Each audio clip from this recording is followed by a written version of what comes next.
Hello, everyone, and welcome to another episode of Starjump Station. I think I've kicked this episode off without too many mistakes, like I usually do. Only one on the brief picture flash. I am Grim. I'm here with my normal cohorts, Starlet below, and then over this Hi, way everyone. I have Ender. And we have our special guest tonight, Jorunn from the Yacht Club. Hello, Jorunn. Thanks for Welcome, joining John. us. Glad to be here. Yeah. Um, so tonight is a pretty cool episode. We're going to be focused purely on capital ships. That is our big topic. We got a few things we'll go over before that, though, of course, like we always do.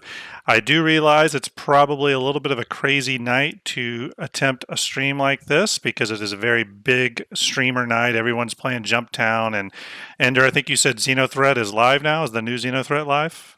I think Or it's if they going On live? PTU. PTU? yeah, in the Okay. PTU Yeah. it's live. So So yeah, it's going right a now. lot I of think. gameplay stuff bubbling, and people are excited for that. So people are streaming it and staying active with their own communities. So we'll see how we do here tonight. But as Jordan said before the show, it's all about just hanging out with your friends, talking spaceships and cool stuff. So that's what we're going to do. Real quick before we go too deep, though, I did want to remind everyone about, I'll throw this up just real quick. I'm not going to blast y'all too much with this, but don't forget Starjump, both my channel and Ender channel, has a number of giveaways for the next few months. On this channel here, though, if you follow this channel, all you got to do is follow. You'll be entered to win this Elgato Stream Deck. We'll give that away on the last episode of Starjump Station of the month. So be sure to hit follow if you like what we do, and you're automatically entered. We'll be giving another one of those away on Ender's channel for the month of February. And we're probably, although I don't want to totally promise it yet, but it looks like I'm going to have a Scorpius and a Vulture to give away probably in February and March, right in time for 317 and 318, which if the progress tracker holds true, we may see the release of those ships. No commitment. But so some giveaways, and that's we don't always do giveaways. They're not an always like every month thing, but we wanted to do a little bit of that leading into the new year. I'm a little behind on getting the Starjump merch store going. I'm wearing a Starjump shirt right now, but we should have that fully rocking and rolling by the next episode. I promise. And I'm fully prepared to break that promise, but should be by the next episode. And we'll start giving away. No win questions. Exactly. We'll start giving away Starjump shirts as prizes and giveaways and all that kind of good stuff. Hopefully, on like every episode going forward, kind of following the Yacht Club method of doing things. Is people that watch this show know we've taken a lot of inspiration from Yacht Club because it's one of my favorite shows. Been watching it for a long time. I'm about to hit next We month love to is have you on. next month is my year subscription milestone. By the way, so I'm quite proud of that. Yeah. Wow. Real quick, let's kind of introduce our special guest a little bit more formally. Jorunn, you may know him. If you don't already know him, what are you doing? But he is, Jorunn, is it the founder of Bar Citizen? Did you start it, or are you just kind of like the main dude? Yeah, so I didn't officially start Bar Citizen. It officially started in Austin back in 2013. It was very sporadic on the old forums, on the old RSI website, and back in 2016, I didn't back until the end of 2015, so I was still pretty noobed in 2016. Gray-headed gamer is in Florida and had asked me to put together a Florida Bar Citizen.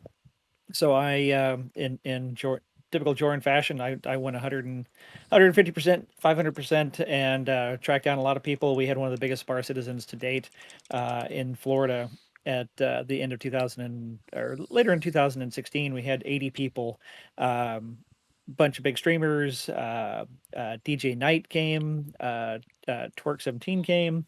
Gray-headed gamer, of course, who was really big back in those days. Sophie Girl, two or three others, and Tyler flew out from Austin Oh, cool. to join us, and we went from 2 o'clock in the afternoon until 1 o'clock in the morning. Owners, thanks for all the gifted subs, man. You're Oh, Onerous, awesome. thank you so much. Salute to you. Appreciate that Cheers, support. cheers, cheers, buddy. Cheers. Great member of our community. Yeah. And so another buddy of mine who was in St. Louis as a bar citizen organizer suggested I gonna create a new Discord for international organizers.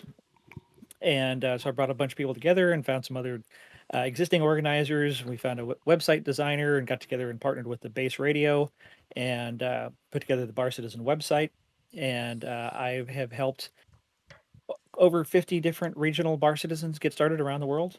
We've got them all over Europe, Asia, South America, Africa, um, all over the US and Canada. Just really such an incredible worldwide experience Yeah, of they're bringing they're space nerds they're pretty together. prolific, and they get people together. They help build that community. So I think that's a great like thing that's going on. That's it's sort of like self-sustaining now. You know what I mean? And people want to do it. I know there's been challenges with the pandemic and people being isolated and stuff, but you can kind of see that desire for people to reconnect in that more personal way. So that's cool that we are starting to see them bubble up. We just had one in Columbus here late last year. That was unfortunately the one weekend I was out of town, so I was really sad about Oh that. no. But even though I couldn't make it, I connected to that group through the Ohio Star Citizen group, and I was still able to make friends and connect with all those people in my area, even though I didn't go. And they were very welcoming, very friendly, which was awesome. And then, Jordan, tell us a little bit about Yacht Club for those that are maybe because we here at Starjump. One of the things I will say is that a lot of our community does are new to Star Citizen. I know Ender, you've pulled in quite a few people, even just over the last month that have ended up in your Yeah. chat and buying the game that are brand new to the game. They know absolutely nothing about it practically other than just seeing someone play it for a little bit. So can you tell us a little bit about Yacht Club, what it is and all that good stuff? So prior to Yacht Club, I started the 890 Jump Club. So that was actually shortly after I started the whole Bar Citizen thing. In the end of 2016 anniversary sale, I bought my 890 Jump, and I melted over half my fleet to get that. I needed it. It was such an important thing for my Star Citizen identity, and as the role that I kind of see myself in Star Citizen as a virtual universe, kind of like Second Life, which Starlet and I talk a lot about, Yeah. becoming immersed. And so when I started the Jump Club, I thought, it'd be interesting to meet some other similar minded nutty people that would spend $1,000 on a space yacht. Mm-hmm. As Yeah. opposed to everybody else that, they're all combat people or industry people or some type of something like serious. We just want to tour around and be space tourists and just enjoy an incredibly beautiful capital ship that is just for enjoyment of the verse. This is the And perfect episode for you to be on. It is. exactly, because little did I realize that it was going to become such a huge community of some of the biggest backers in the community. The average spend in there is probably 10,000. I mean, Yeah. generally ring commanders and up, because if you're at the point where you're buying $1,000 space yacht, you have a lot of other ships already. We do have a couple of people where they have a 1890 and like one small ship, Mm-hmm. and I respect them a lot. But over the years, since 2017, as we've grown, we've got over 850 members in the Discord, and the hardcore capital ship discussions have just been incredibly eye-opening and enlightening, and just these are people that have invested a lot of their lives into the dream of Star Citizen and Yeah. what it's going to be in the future, and large fleets, some combat fleets, some industrial fleets, and pretty mixed. Some of them manage or plan to manage very large orgs. Some of them are just spaceship collectors and just like to buy spaceships and don't necessarily have a real serious plan for what to do with dozens or hundreds of spaceships. Mm-hmm. Um, and I think we had 30 plus members of the Jump Club in Austin in 2018 at CitizenCon. Oh wow. And it was just such an incredible experience to meet so many people that we've known in the Discord, kind of like Bar Citizen, and met Stem and Dr. Murray and Shadowkin and Yeah, Shadowkin's great. I've had quite a few conversations with him. He's a fellow Columbus yeah, Star Citizen this player. Bar Citizen organizer there. Yeah, Bar Citizen Uh, organizers, right? yeah, and he was one of the founding members of the Yacht Club Yeah. show, and so we thought that it would be great to have a show for the community where high level backers that have a generally long term positive outlook on Star Citizen, because this was back in 2018, beginning of 2019, and there were still a lot of people that were still impatient with the development. We had only just kind of gotten 3.0, and it was there weren't a lot of real positive voices out there in the content creator community. So we Hmm. felt that it would be important to share perspectives of what the future universe is going to be and why we've invested this and what we're looking forward to, and just talk about the development on a weekly basis, which we've done for almost 3 years now. Yeah, the And then more we you spend on it, it does start to take on the role of it feels like an investment more than you just spent $45 to try a game. You're investing in this like Chris Roberts' dream, right? yeah we're investing in what we see as the next 20 to 30 plus years of our entertainment. Hmm. And in looking forward at that, and generally the Star Citizen community tends to be older backers, um, middle-aged to older professionals that have reasonably good incomes and discretionary spending, where we can spend a little bit every year, and over the years it adds up, some faster than others. And we're looking forward, what are we going to be doing in 5 years? What are we going to be doing in 10 years? What are we going to be doing in 15 years? And if we're going to be devoting most of our lives to this because we're all pretty obsessed, the cash price of capital ships is currently extremely discounted from what the value in the universe is going to be in the future. So it is an investment in our Hmm. future entertainment. I always say it's cheaper than buying a boat. Yeah. Yeah, I mean that's the thing. Anytime I feel like you are dealing with something where people are investing real money, the opinions can get very impassioned, and people can have just very strong opinions one way or the other about things. Capital ships, I think, in Star Citizen are in an interesting place because they are sort of the most expensive, you know, path to entry.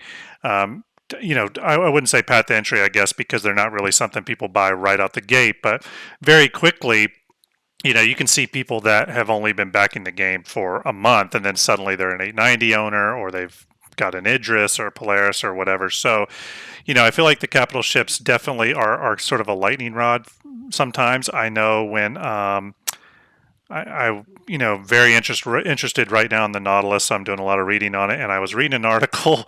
It was a negative article that some gaming site had put out, and the title of the article was Star Citizen releases $600 ship that's not in game yet. You know what I mean? It's those type of articles. So capital ships tend to be a kind of a lightning rod, and it's one of the reasons that I wanted to do an episode of Starjump Station focused on capital ships, because I think and I hope I hope CIG's plan for capital ships is something much more than just a ship that a few more people can fit into, because I think there's a lot of opportunity to do stuff with the capital level ships that smaller, even medium ships, and maybe even some large ships can't do. And we're going to get into a lot of that. Obviously, we're really excited to have you, Jorunn. I think this is the perfect episode for you to be a part of. We're going to talk about Absolutely. capital ships overall in Star Citizen. We're going to talk about, what they mean to the game, what kind of roles they could play, and then we're going to start breaking down the actual capital ships that are available and what kind of future those could, what kind of future role those could play in the verse, beyond just their technical spec sheet on the RSI website. So we're going to talk about the military capitals, the industrial capitals, trade and cargo, science and medical, as well as VIP luxury transport. So we're going to get into all that. We have some cool visuals too that we'll play along with some of this stuff. Those of you that watch Starjump Station know we do try to bring a little bit of a visual flair to the show and show some things hopefully that you've never seen before, something that's interesting to go along with the conversation. Some of you know that we are working on our Fleet Viewer project. And a lot of the assets you're going to see tonight are actually Fleet Viewer assets. So that's something to get excited about. We'll be showing some new Fleet Viewer ships that are fresh out of the oven. And then before we get into that, though, I did want to keep the show moving, and I'm going to kind of play moderator a little bit and keep the show moving a bit. I am going to bring up, I'm going to switch us over to our other view here. One thing I wanted to dive in real quick was the Daymar Rally. If you watched Yacht Club just this past Wednesday, Wednesday night, the Atmo Esports crew was on there and talked all about it. The Daymar Rally is this weekend. Starts tomorrow, I believe, right? Is it tomorrow? Pretty sure. I have a trailer here. We're going to play the trailer. Nargo. You're running it tomorrow for security. What? Sorry, Noon Eastern Standard Time tomorrow. Nargo Noon says. Eastern Standard Time. Okay, cool. Let me see if I want to see if I put that in here. Sorry, everyone. I had the trailer that we could watch. So let me see if I added that to the show program. I thought I had. But it may be one of those moments where Graham did not do this. Okay, no, we have it. We're going to play the Daymar Rally trailer. It's only about 55 seconds long. So those of you that don't know what the Daymar Rally is, you can go to their website. You can just type Daymar Rally Star Citizen. It'll come right up. Starts tomorrow. It's a really cool all-weekend event. They're going to have some really cool prizes. And the Mo Esports guys are just really cool people. So let's play the trailer.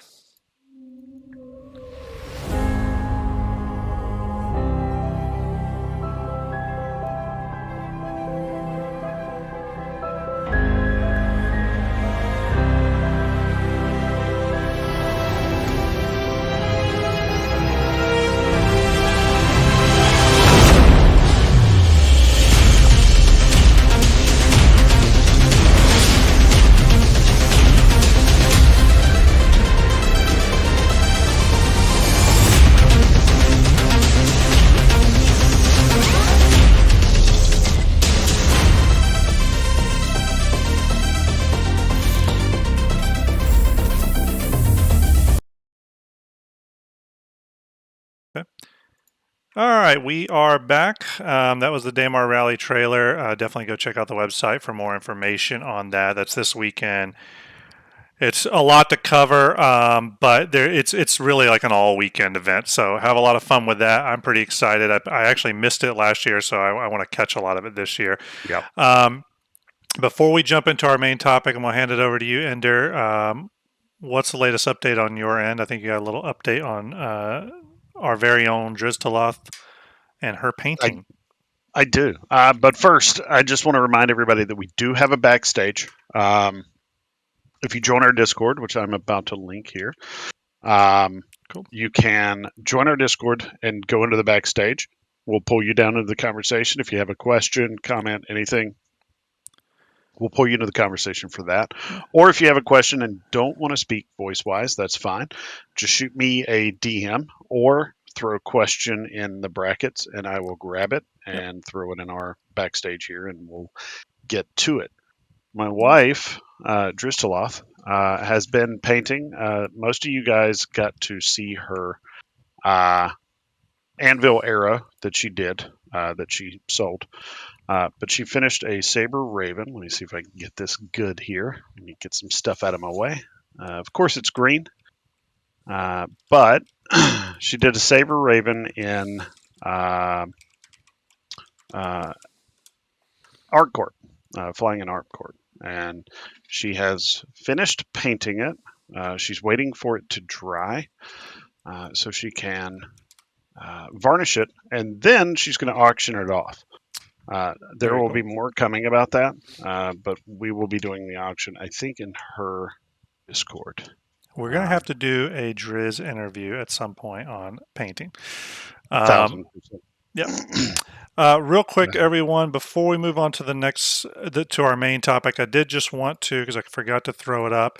Bar Citizen, I wanted to put the website if we didn't already, if that was already posted, I apologize, but here's the website for that. Go check it out. Find the nearest Bar Citizen in your area. They got a really cool kind of map on there that shows where all the Bar Citizens are at. You can connect with those folks and hopefully if we get out of this craziness that the world is now, we can get back to regularly meeting each other in person, which would be really cool. So don't forget to go check out Bar Citizen. We are planning here at Starjump. We are in the very early beginning stages of talking about and planning a digital Starjump Bar Citizen. Where we're going to do all kinds of games and fun stuff. So we're working on that. More info on that soon. All right. Are we ready to jump into our main topic? Is that what we're ready to do? I think we're ready to jump in. All right, let's jump in. All right, everyone. We are talking capital ships, and there's a lot to talk about here. We have a lot outlined.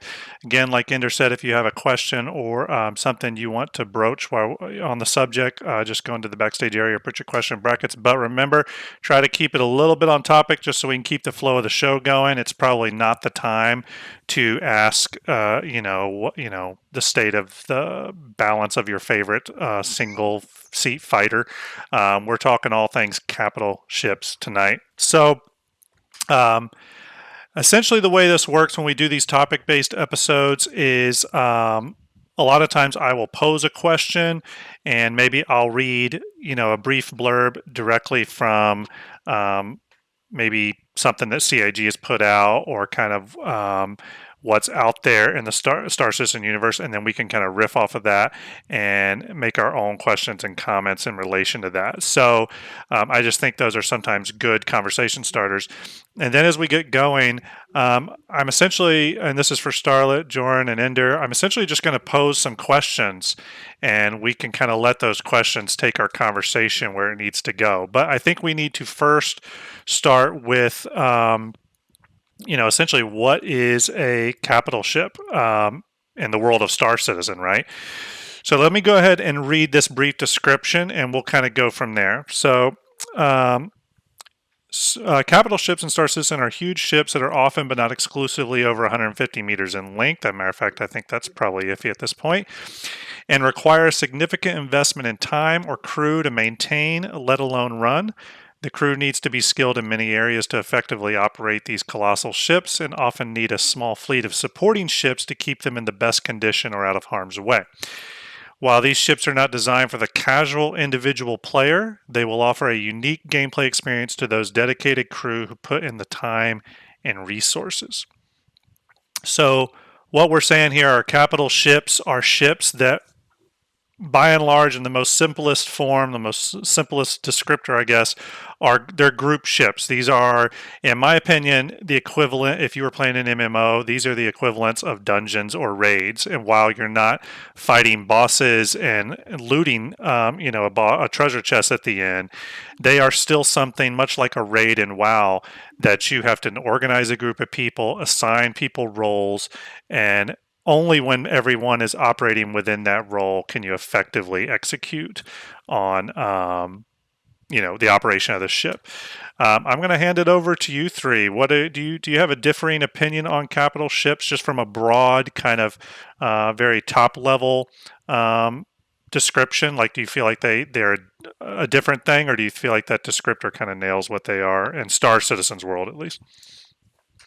I originally didn't think of it that way, to be honest with you, but that's the best, for me at least. That's the best way to think about it. Is Yeah, a raid. It's a high level raid for Star Citizen. I like that.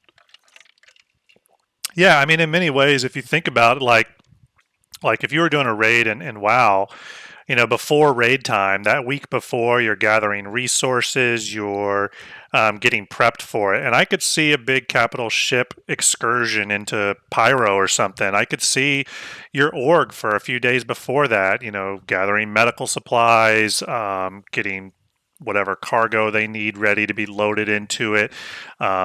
Getting everyone assigned roles and just all that kind of good stuff. Everyone getting their armors placed into it that they may need. I could see that prep lead time being a real thing that's reminiscent of a raid or something.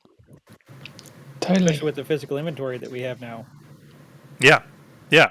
And I think go ahead, Starla. there's like 1,000 different definitions across the Star Citizen community about what a capital ship is. Ranging from a capital ship is anything with a capital component, which means you need to go to a shipyard to do some of that work, to change things or repair things, perhaps even. We just don't know yet.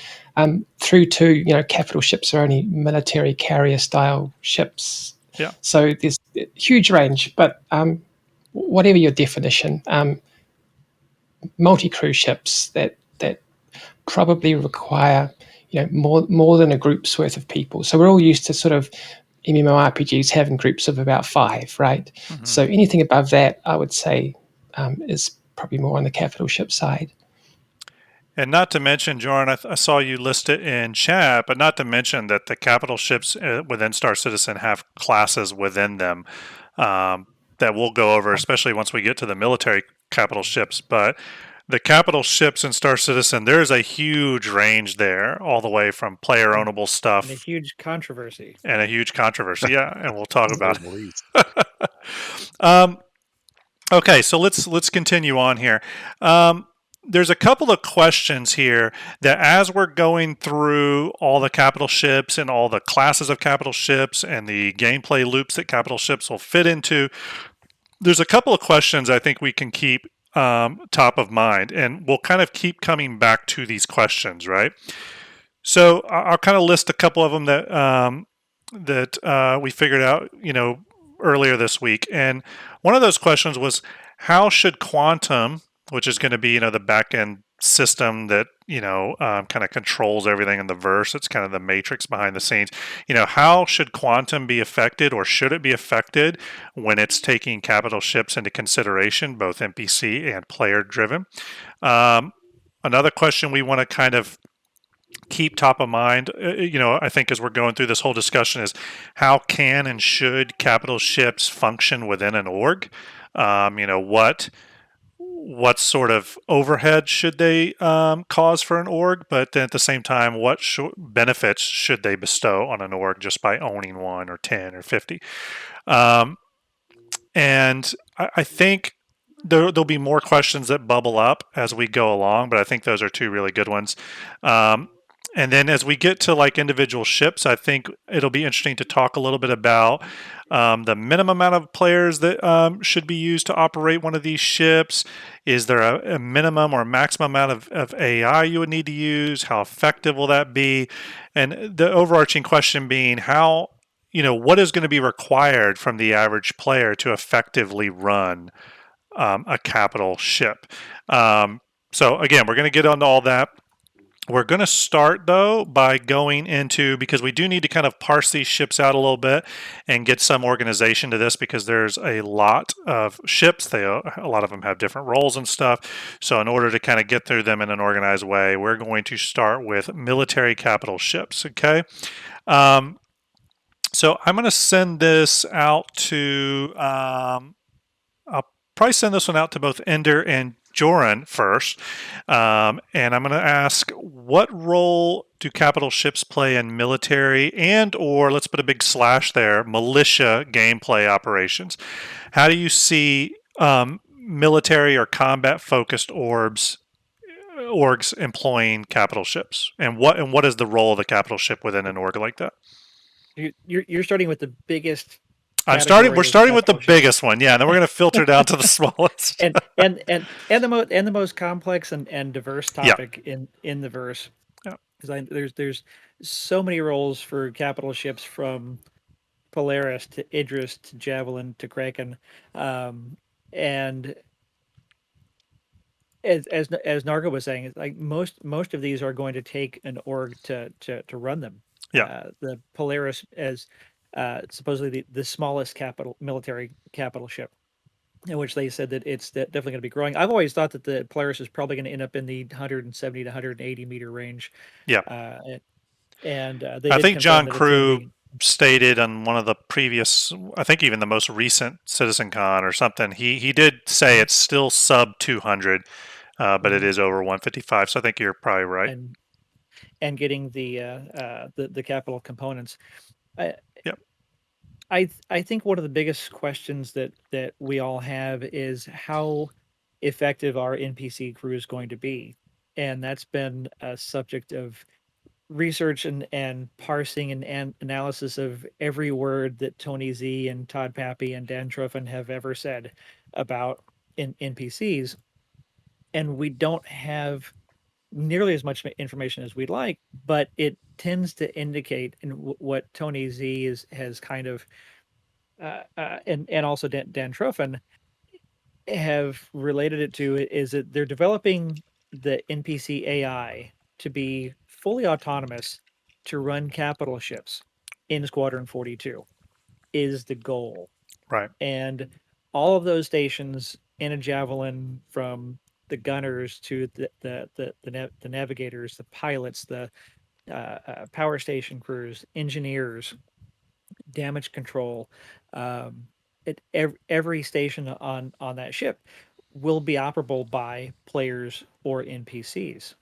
And the question that we all have is like, how many NPCs is reasonable for players to have? Um, I always figured that my biggest ships are the 890, the Bane of Merchantman, and the Carrack. Mhm. Oh well, and now an Odyssey also, which I always figured that I was going to have 5, 6, 7 NPCs as my permanent crew and whatever I was going to be on. This is before I was in the Jump Club, before the Yacht Club, and started growing large orgs. That I would just be a solo player, and I'd five, 4, 5, 6, 7 NPCs as crew, and that would be my thing. And I'd be tootling around the verse and exploring and touring and all that. And now, in looking at these bigger ships like the Javelins and like Starlet and some of the other folks in Jump Club, and not just the Javelins, but then the supporting fleets. And I linked you that GIF earlier. I don't know if you can Yeah. bring that up. Yeah, I could probably bring that up. And I'm reading a book right now, and I love military future sci-fi and fleet battles and that sort of thing. I'm reading The Lost Fleet right now, and they really do probably one of the best jobs of relating battle groups and different classes of ships. And Ed and I and many folks uh, debate the ship classes Hmm. from destroyer to cruiser to to frigate, to battleship. Like, what are these classes really? And I don't I contend that CIG is so inconsistent with these that it's really difficult to categorize them. But each of them has a role, and you're generally not going to just run a javelin by itself.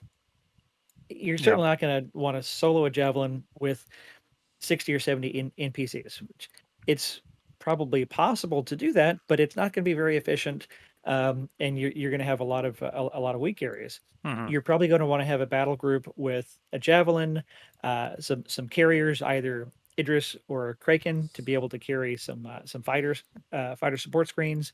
You're going to want to have anti torpedo, anti fighter screens with a couple of hammerheads.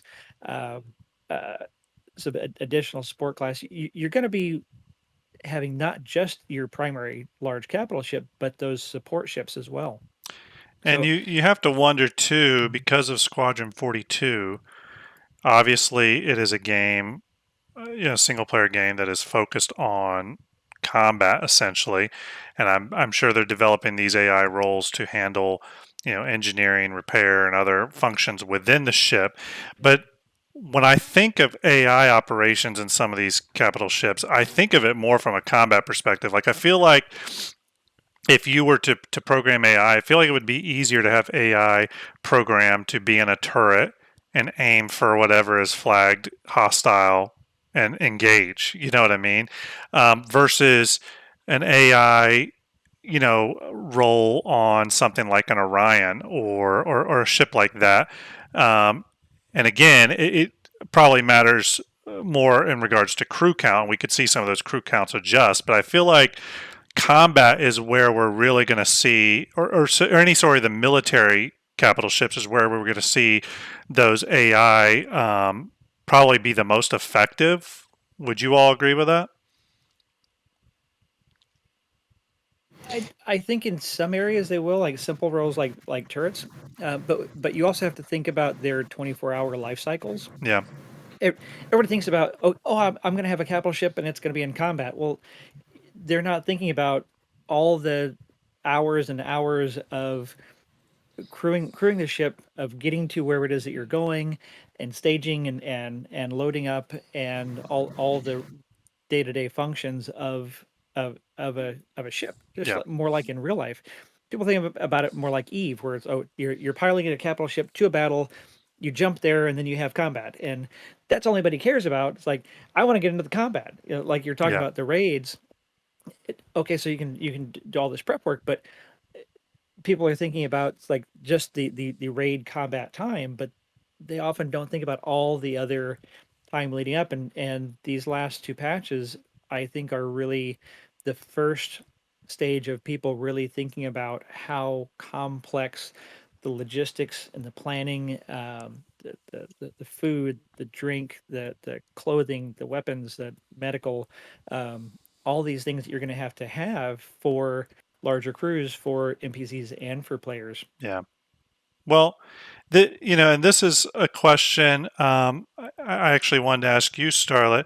When I think of these ships too, um, one of the things I always think about on something like a javelin, especially, um, the the act of running the ship to me should be the reward in of itself. So, for example, the owner of a javelin, they're in an org.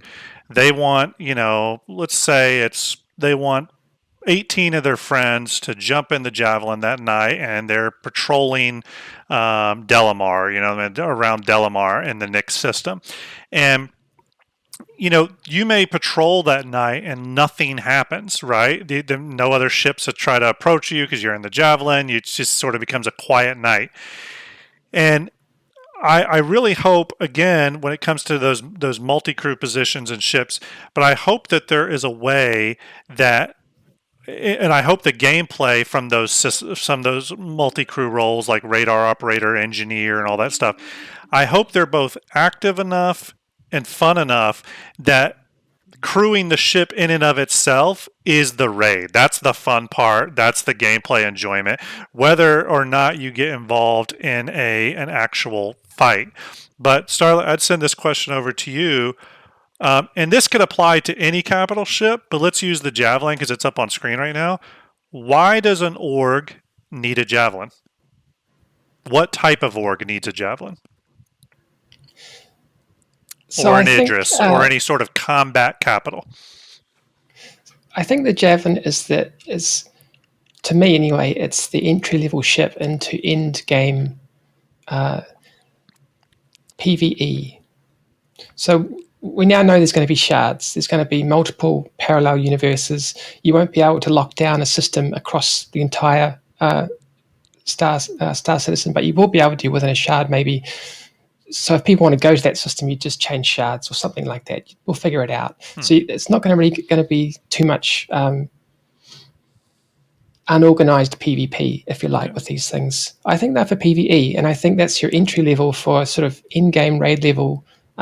It's your size 12 torpedoes. We haven't even seen what they can do yet. What will they be designed for? Yeah. It's going to be for crazy stuff like kingships and very high in-game stuff where you can get certain reps and you can get certain equipment that you can put back into those ships and build them up and progress your entire org through the modifying of those ships over time. I think that makes sense. But then again, all that said, we know absolutely nothing about this, and I would bet you that CIG haven't designed any of this yet beyond the general vague idea. But that's what would make sense to me. Yeah, and I hope that there are ways, and I think this would come with org tools and stuff like that, a bigger org tool, kind of system on the back end where, you're able to pay people for their time and effort in manning your ships and playing that role with you. I know you say entry level. One thing I always like to think about too, because I know a lot of people sometimes can initially, with any capital ship, they our only prism to look at them at this point in time is by shelling out major dollars to get one, right? In some sort of limited time wave sale, et cetera, et cetera. But I do like to think of a future where an org, where these ships are earnable in game, and an org can rally their resources, et cetera, to build up to purchase a javelin or whatever. And to me, when I think of it like that, I do think of it like the entry to end game. Like that's your end game. That's if you were playing, WoW or some other MMO. That's your entry into like rating, right? And it's going to require people to build up to that level. Only in Star Citizen, to enter into that world requires you to attain a ship, and so the org's got to come together to do that. Another thing too, Ender, I saw you post in chat something about taking control of a Bengal, which is another thing we've heard from time to time from CIG about how there may be like Bengals kind of sitting out in disrepair in the verse, and if you're lucky enough in an org, lucky enough to find one, and you start trying to repair that and build it back up through resource gathering and repair and all that kind of stuff, that you would be able to then take control of that ship. It wouldn't be player owned or anything, but you'd be able to take control of it because it doesn't despawn and stuff. I mean, go ahead, Starlet. The Bengal, I think the Bengal is a unique proposition because it doesn't despawn. It's going to be a moving PvP battleground, just like other MMORPGs have. Yeah. It's going to be, there might be 3 in the universe, and it's going to be constant war over controlling them. And PvE players might actually avoid them. We don't know yet, but it seems quite reasonable that this will be a focus of PvP. Definitely talked about that it's going to be nearly impossible for someone to be able to keep that a secret, that they found it, and the amount of time and resources to be able to get one functional when every other large org in the verse is going to be gunning for you. If you're not Test is going to be all over you. Yeah. Plus all the other large orgs, and it's funny because everybody I talk to has their little org and their dream of having of finding and owning the Bengal, and I think that they're insulated from the number of other people out there that have that same goal, and how many much larger orgs there are that have that same goal. Yeah, I mean, one thing too, I'll say to people that are new to Star Citizen, maybe you've seen the Bengal make its appearance in Invictus. By the way, I really hope the Bengal is back for flybys this Invictus. Yes. One thing to keep in mind, I have had people say, "Oh, they're never going to have this thing floating in the verse with players on it and stuff. It's going to crash the servers." One thing to remember is, in talking to people like Sir Piggles and stuff who've spawned this ship and tested it out in their own ways and stuff, which I won't go into. Some of these big ships actually perform really well. Like you would be so shocked at how many you can spawn, and they perform really well without any real issues. The issue is that we don't have a lot of performance systems that we are eventually going to have. Everything from Gen 12 rendering, but more importantly, things like exterior and interior ship culling, which on a ship like the Bengal or the Javelin or the Idris, those are huge. That type of stuff. When all those aggregate systems come online, you're going to see performance improvements that allow for things like Bengals to be floating out there in the verse and become a PvP playground. So, Starlight, I interrupted you. Sorry. Yeah. The counterintuitive thing is CIG actually need capital ships in the game to increase the player count per battle, right? So they want to have these epic battles. They've got to get a whole bunch of players in. How do they do that?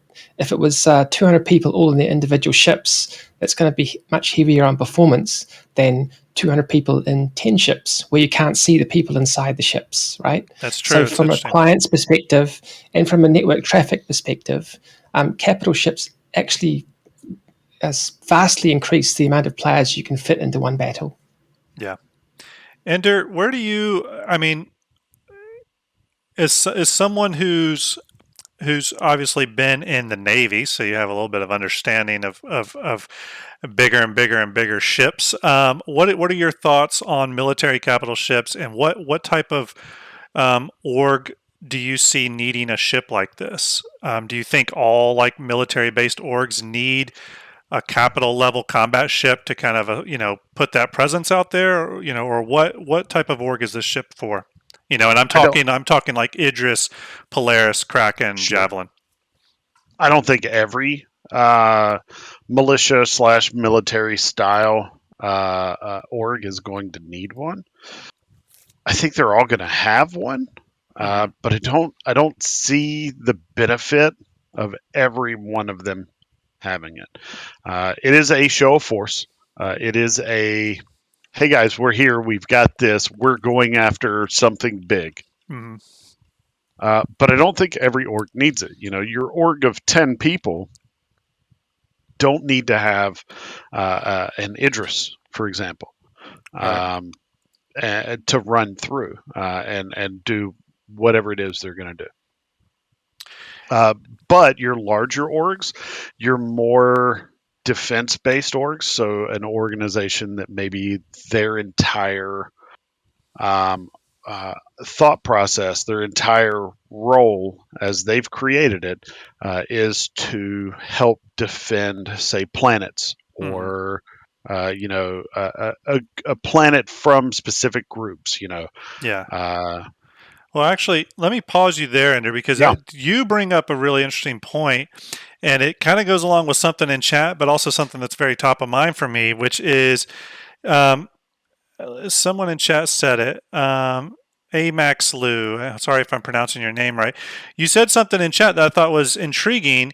They said the problem with capital ships is there's nothing in the game to do with them. So I'm assuming they're saying that there's nothing really to do with these monsters yet. And I totally agree, but then something on you that you just said, Ender, in regards to defending a planet or again going to stuff that Tony Zervek has said in the past, blockading and all that stuff. To me, this is fundamentally why Quantum, the back-end system, that will kind of drive a lot of Star Citizen's economy and other things. It's why Quantum, in my mind, needs to be affected by player-owned capital ships. So, for example, if there is a small moon, right, that's got one Shubin mining facility there, and I bring my capital ship, let's say I bring my fully crewed Idris over, and I'm hovering above that tiny little Shubin mining facility in orbit, and any ship that attempts to come down there and get the Laranite of the month, I'm vaporizing with my size 10 energy beam. I would hope that Quantum, through NPC and other players detecting me on their radars, I would hope that Quantum not only can detect that ships are getting attacked going to that location for trade, so it's going to alter some of the trade values and stuff in accordance, but I would hope that Quantum can take into account that, hey, this isn't just someone in a Banu Defender wreaking havoc on ships coming in. There's an Idris staying in orbit. It's been there for a little while, and that maybe that information is then broadcasted through Quantum or through pirate, NPCs to other pirates or whatever, to then either A, make that player-owned Idris a target for NPC pirates, right, or NPC enemies coming in. I would hope that there is something to sort of, again, make the simple act of a capital ship being fielded affect the overall verse, right? Because I do think about that when I think of like an aircraft carrier being sent over to, over near North and South Korea. There's usually a message being sent there. Other countries do it with their warships and stuff. So personally, I really hope capital ships, even over say large ships, I really hope capital ships play a unique role in terms of how they communicate with quantum. I wholeheartely agree with that statement. I will say two things. One, to answer to what Amaxel, Amax Lou. I'm sorry. I apologize ahead of time. To kind of answer what you've said there, there's nothing in game to do with them. Of course, there's not. The game is still in heavy alpha. Yep. Right now, we're just theory grafting. But eventually, there will be something that we can do with them. And let's be honest, the Star Citizen community is ingenuitive, if nothing else. They are probably the most ingenuitive group I've seen. They will create something to do with a capital ship, hands down, and it will be the most amazing piece of gameplay that we've been a part of, because that's what we do. And actually, Nargo Svaj, he's the head of Walkers of Sigma.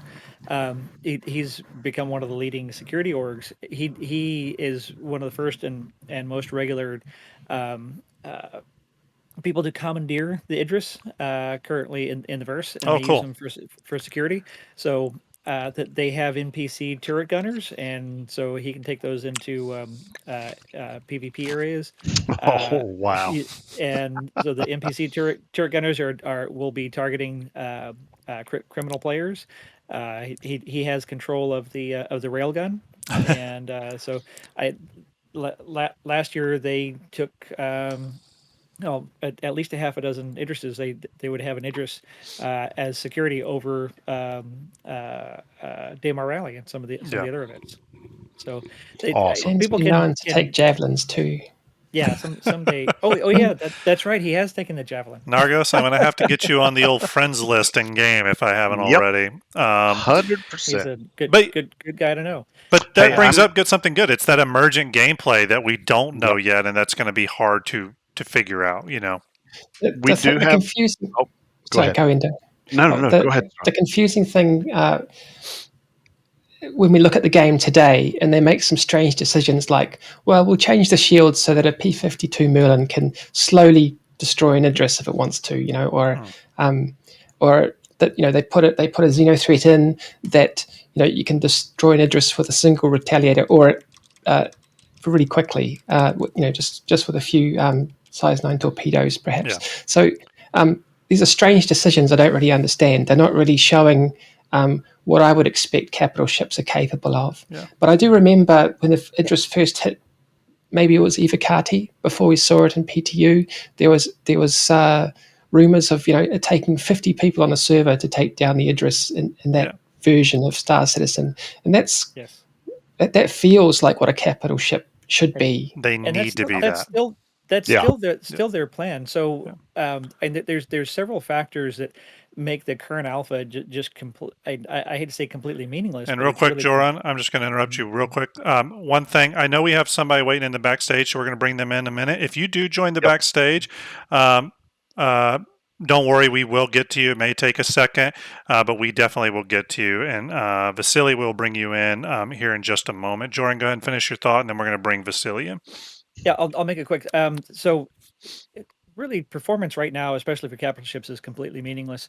The armor is not in, and they've said that small size weapons will not be effective, be able to do any damage against capital ship armor. So, like size 1 to 3, it'll be like firing a 50 caliber or a regular rifle at a battleship. It really just bounces off. So just completely ineffective. And also the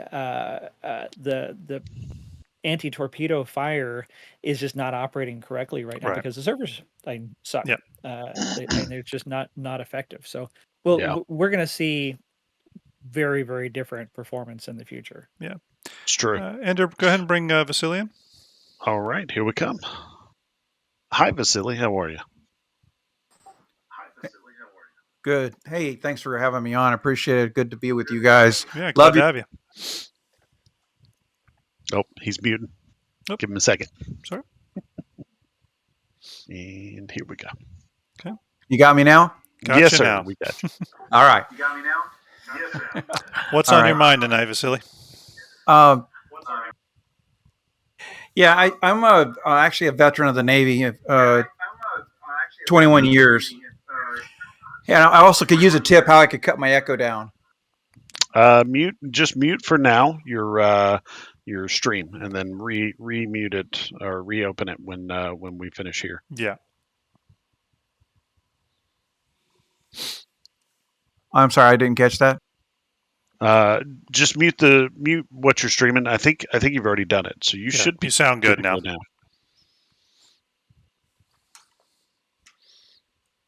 Okay, let's do it that way. I'm transmitting on the Discord, but I can't. I just muted the show itself, so I won't be able to hear you talk back. You'll hear us in the Discord. Okay, Yep. thanks. Yep. So I'm a veteran of the Navy, 23 years. So 21 years, mostly in submarines, but I did finish out on a carrier. So I've got 5 years or so surface and aviation experience. Mm-hmm. So the carriers, the Idris and the Bengal, they have projection of force. They have that capability. So the org that I'm in is a mercenary / response group, and we have several hundred people. So practically manning a javelin, yeah, we can do it, but we look at it from the standpoint of, can we man the javelin and stand up a fleet alongside of it that would support it? And you're not gonna field these. There's some elements that people may not consider. I'm also a long-term E player. We don't field fleets without logistics. So if you don't have crucibles in your fleet, in the back end of your fleet, if you don't have Vulcans, basically, that would be within your fleet providing immediate logistics support, you're just not going to field the fleet, because you won't really have the staying power to do it. And then something else occurred to me is, I don't see this game getting to a single shard anytime soon. So I think we're going to see regional shards. We'll get to a point where we have regional shards. And I think the shard play is going to impact how these ships are used. So so when you were talking about the Bengal, that's like a starbase in Eve there, that it's conquerable. So no one actually owns it. You own it as long as you have the force of arms to keep it. And that's how the Bengal's going to work. Yeah. And I could see if there's going to be, I heard a rumor there's going to be 5 of them. It wouldn't surprise me if there's only 1 in each region to begin with, until they get one day in the future to that single shard. So I think the shard play is going to play. And so that's just kind of my perspective, where I see the capital gameplay going. And then one last little thought is, I hear a lot of people talk about NPCs. I think people are going to be very disappointed when they try to stand up an Idris with a few players and the rest of its NPC. I think people are going to be not real thrilled with that, because you're not going to have all legendary NPCs. Exactly. Yeah, and we've heard that NPCs there's different values and levels of skill there that you can hire, and I think that brings up a great point, and I do fundamentally think human players will always be able to trump that. But at the same time, I feel like if you're able to field an Idris full of human players, then that in of itself is an accomplishment. You know what I mean? It's like managing a big raid in an MMO. So you should maybe have a little bit of advantage over the 2 buddies who hired a whole bunch of NPCs. I personally would be okay with that, dichotomy. But Vasily, you bring up a great point in regards to support vessels for these large fleets, and I think that can kind of. So I appreciate you bringing that up. I think that can lead us right into our next part of the conversation here, which is this difficult balance that CIG is going to need to maintain, where you're making a capital ship able to do a lot of things, handle itself, be very self-sufficient because it's a capital. But at the same time, you want these support logistic vessels to be useful, right? To have a purpose as well. And one thing I always think about is something like the Kraken has been listed in the past as being extremely long range. And there's other ships in Star Citizen that have gotten that kind of descriptor listed in it as well, usually in their brochures or whatever, which I know can can be a little iffy sometimes in terms of their accuracy. But when you talk about a ship that is extremely long range, well, then you immediately start going, well, how useful is a Starfarer flying alongside of that if that ship can outpace the Starfarer? You know what I mean? In terms of distance. The same goes for things like armaments or anything like that. Now, repair is probably a little different because their ships can't repair themselves, so you would need a crucible.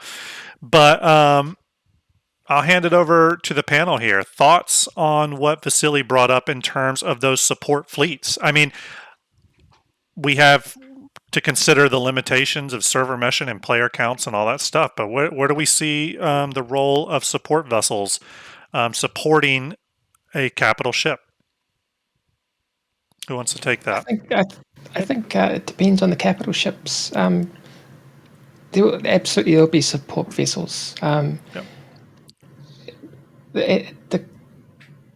Just a comment on NPCs partially running those vehicles. I don't think we've seen the NPCs and what they can do yet. And I think the gameplay in capital ships is not going to be as complicated or deep as some might think. And I think it's the one thing that I'm really unhappy with server meshing and what the implications of their design. But that's one thing it actually does fix really well, is the ability to put enough processing power behind these NPCs to make them work properly. I think it will be just fine, and I think they will find a balance of players to NPCs and cost of NPCs and effectiveness over time as you train up your NPCs. I think it's going to be balanced in a way that keeps it fun, but makes it possible to do bigger things with these ships. And again, it's incentives, because NPCs don't require. They have less latency. They can run on less hardware. They're kind of incentivized to make NPCs work to make the game a bit more fun and workable. All hosts give a stretch, by the way, the Real Archangel redeemed stretch. Make sure your backs are fully cracked. That's a great point, Starlight. I mean, one thing I would probably add in there too, and something we should keep in mind, and I'm about to kind of go through capital ship designations in Star Citizen, because I think it's important to think, and Jorunn, you spoke to this a little bit earlier, but we also need to keep in mind, and this relates to NPC crews and support ships, honestly, is that not all capital ships are created equally. Some capital ships probably will need those support vessels and large NPC crews, and then others are going to probably be able to be fielded on pretty much a skeleton crew and may not need any support. Case in point, the Polaris here. Let's real quick, and I put this in my show notes under the military capital ships because I feel like it is more of a military ship thing.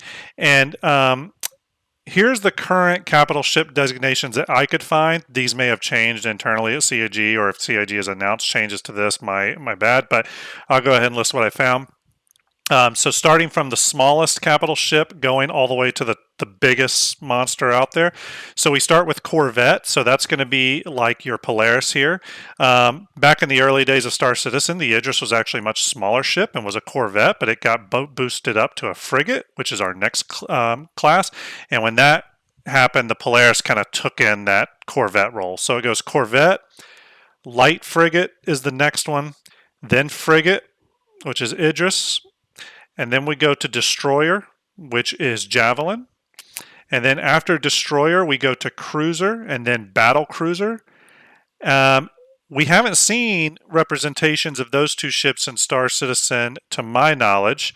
Then after Battle Cruiser, we go to Battleship, which I also don't think we've seen an example of. Then we go to Escort Carrier, which is something like the Pegasus, which is, here's a rough untextured render here, but you can kind of see what the Pegasus looks like. And then from the Pegasus, you go to a fleet carrier, which would be like your Bengal, which we were showing earlier, right?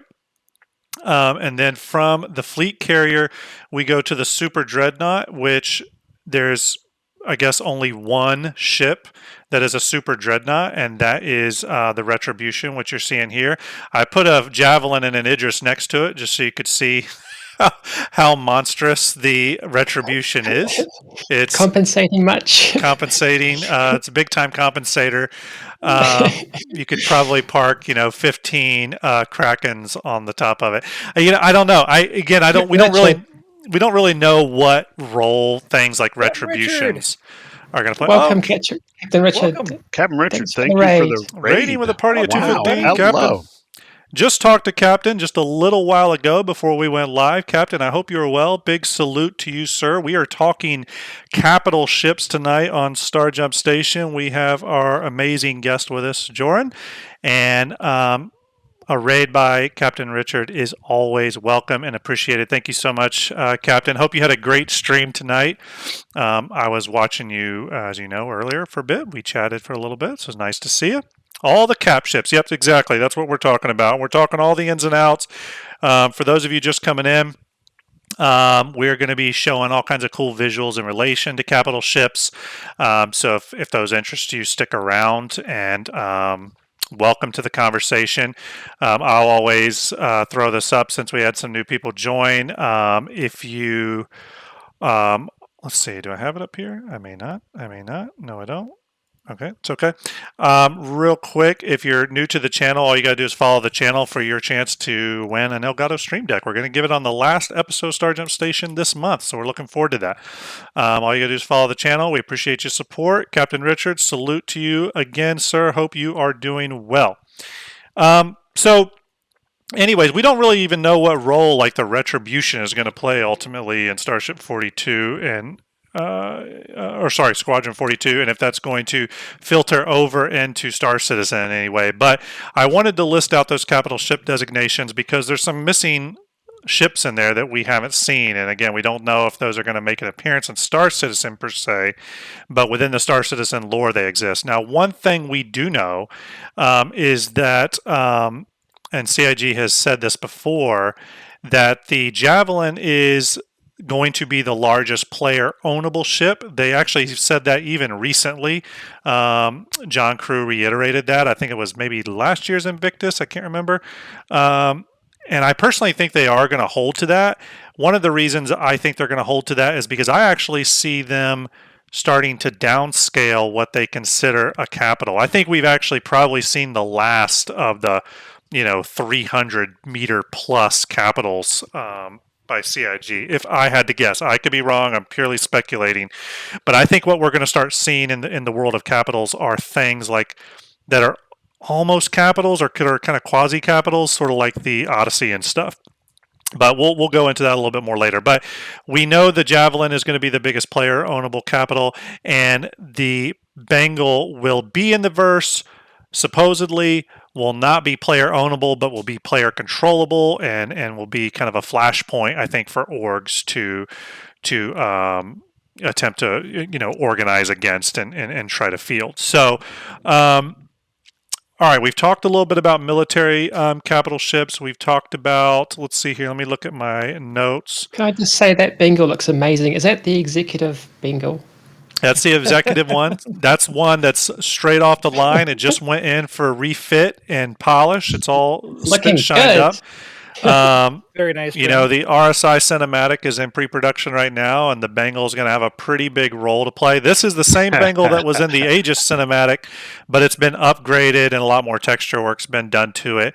And I've actually got this ship. This isn't the render from Unreal, but I've actually got this ship in Unreal Engine 4 and 5 already, and have done some tests, and it looks pretty amazing, I'm just going to say.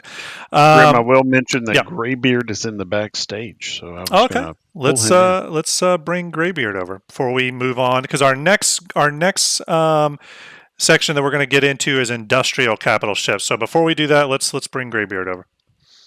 Yeah, Hi, there we Graybeard. go. Hey, good evening, everyone. I had to mute the stream so I can hear you without that echo.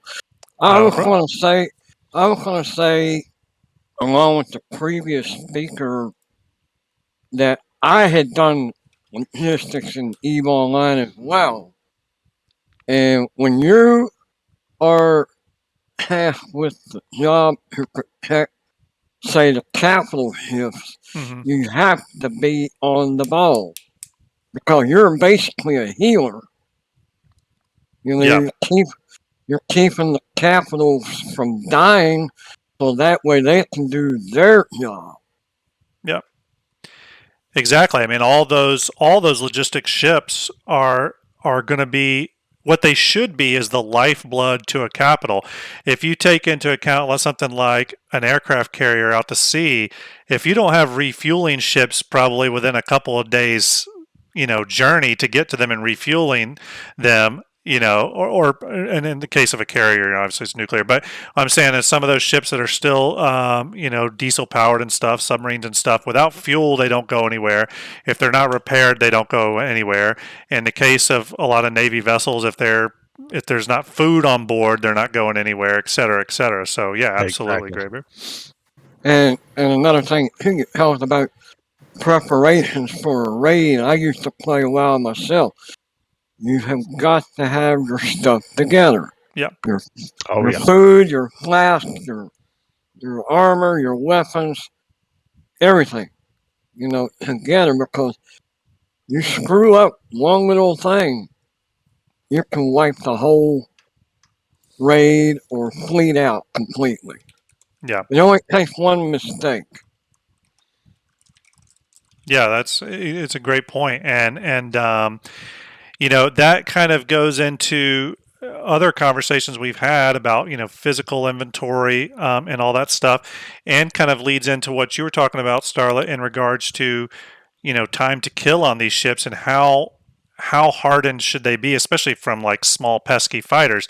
When you're talking about what Graybeard just mentioned, where you're having all these crew members prep to field one of these massive ships, let's say, for example, if you have your crew, if you're going to fully field a Kraken one night on a Saturday night, and the days before that, you have people start getting the Kraken prep. So you're loading munitions, fuel, you're putting your own ships in some of the hangars and pads to outfit it. You've assigned your roles like, you're assigned your roles like engineer and all that kind of good stuff.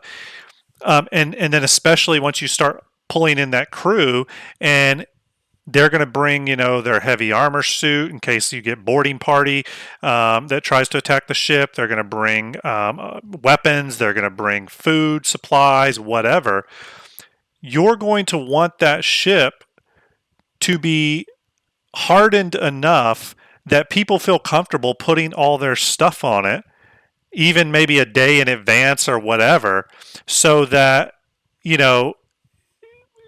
they're not so that the risk of losing tons of supplies, medical, food, weaponry, armor sets and stuff, that you want to be able to store all that stuff on here. You want to be able to load it up with fuel, load it up with munitions, put your ships on it and stuff while it's sitting there docked at the station, and not have to worry about the person that comes in, and even something like a Connie, and starts firing missiles at it. The capital ships have got to be able to withstand enough and be hardened enough and be secure enough that people are willing to invest the time to prep to even take these things out. Because what you don't want these things to do is fall apart like tissue paper, and to where people don't want to even invest the risk in prepping the ship to be deployed. You know what I mean?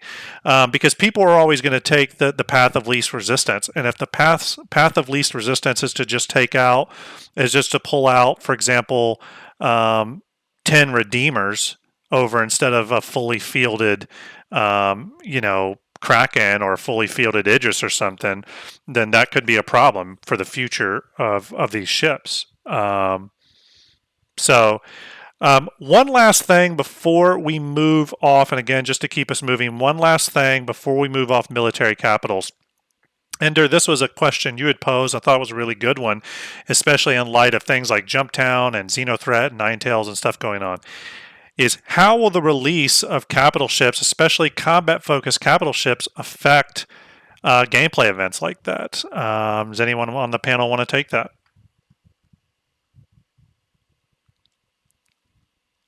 I'll be honest. And there may be go ahead. we may just not know. So What was the question again? how Sorry. will these military capital, especially military capital ships, affect a lot of these server events that we're seeing, like Jumptown, Ninetales, Xenothreat, and then whatever other future thing comes along? Do you see these capitals playing a role in those sort of events, or are they more of a liability in those Yeah, situations? they actually talked about creating future missions that will be for capital ships. Hmm. So, as we haven't, we're just starting to see the first iterations of mission scaling based on the number of players, the combined forces of those ships, where they'll bring in more and more enemy ships and larger enemy ships. Like now with the Arlington mission, you work up to attacking an Idris. In the future, there's going to be missions for Idrises, for Krakens, for battle fleets, and that's one of the things that like Starlet talks about is in-game PvP rating, where there's going to be missions for your javelin fleets. There's going to be a large pirate force like Ninetales, where they've got multiple Idrises. They might have a javelin and some Idrises, and it's such a large fleet that you have to bring scaled force for that. Otherwise, you don't have a chance. Yeah. Real quick, I saw a question in chat. By the way, saw Execute in chat. Execute, salute to you. Hope you're well, buddy. I will Vieira, I can't pronounce anything tonight. Sorry, my eyes must be tired. I'm having trouble literally reading the chats. Maybe I need glasses. Yeah, thank you. Pose a question.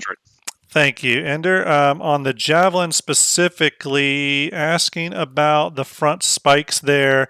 What do you think about the two spikes of the javelin? It looks like there is no covered by any hull from the inside. Could it be a special weapon? So I don't think those have any sort of weapon functionality attached to them. Nothing I see in the models, at least.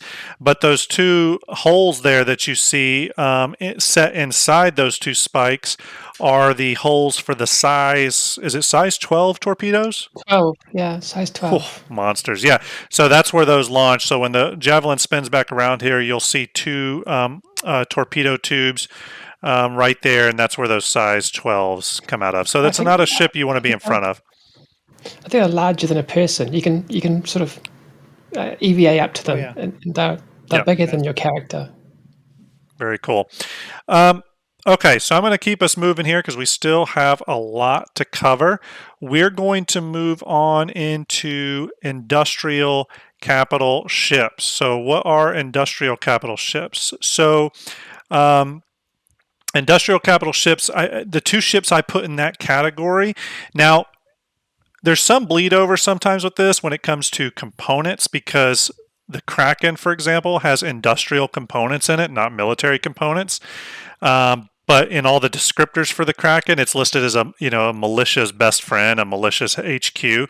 And I know a militia is different than military, but it's almost prepped as like a combat focused ship, but it's got industrial components. But in terms of the actual gameplay role, I listed out the Pioneer and the Orion as our two big primary capital industrial ships.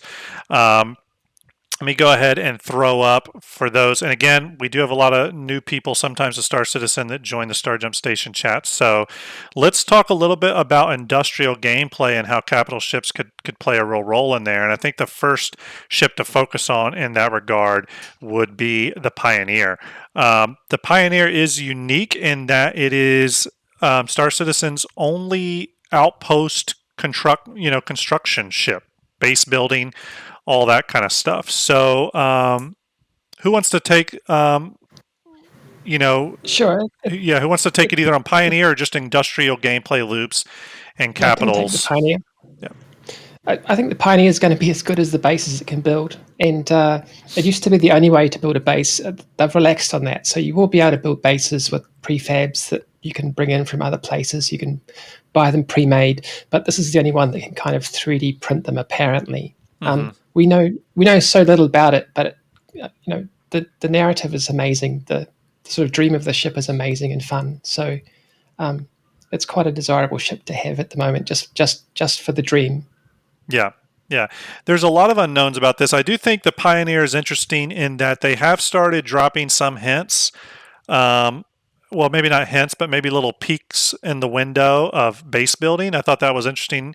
Even recently, I know Yacht Club covered this. I think it was one of the developers talked about, um, the whole kind of terraforming base building tool, the modular base building tool, and actually specifically referenced the Pioneer. And that's actually been the first time we've heard anything from the Pioneer in quite some time, but specifically referenced the Pioneer in terms of that system will make its way to the Pioneer in some way.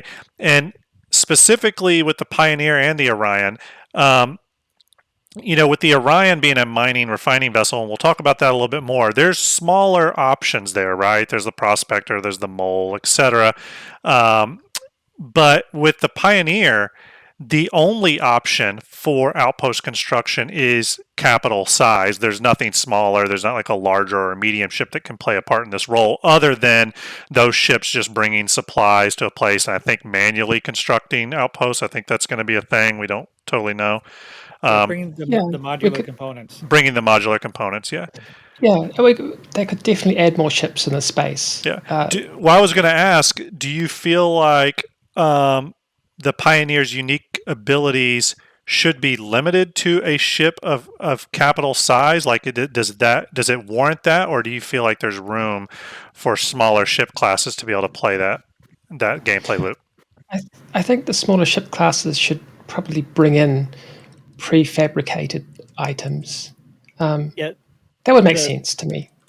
Yeah, if you look at the two different outpost types that we've seen so far now, the original outposts are what we have on the moons currently, with those kind of prefab rectangular cubes, and then they all kind of hook together and make larger buildings and smaller buildings. Yeah.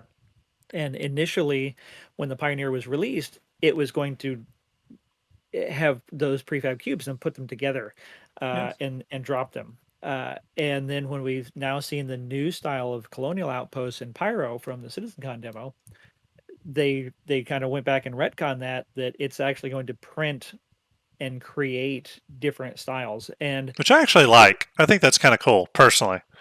A giant 3D printer. Yeah. Absolutely. And but if you also extrapolate from that, we're still really just at tier 0 of outpost design, and the way that CIG thinks forward into the universe is that they start with one iteration. Like if you look at the space stations, the first space stations we got, they put a lot of work into those. We thought they were super cool, and then they totally scrapped them. It's like, yeah, we might bring them back someday, but we're going in a totally different direction. Yeah. And they've talked about having lots of different designs of space stations in the future, and we can envision lots of different kinds of outposts in the future beyond the small modular boxy ones we have now.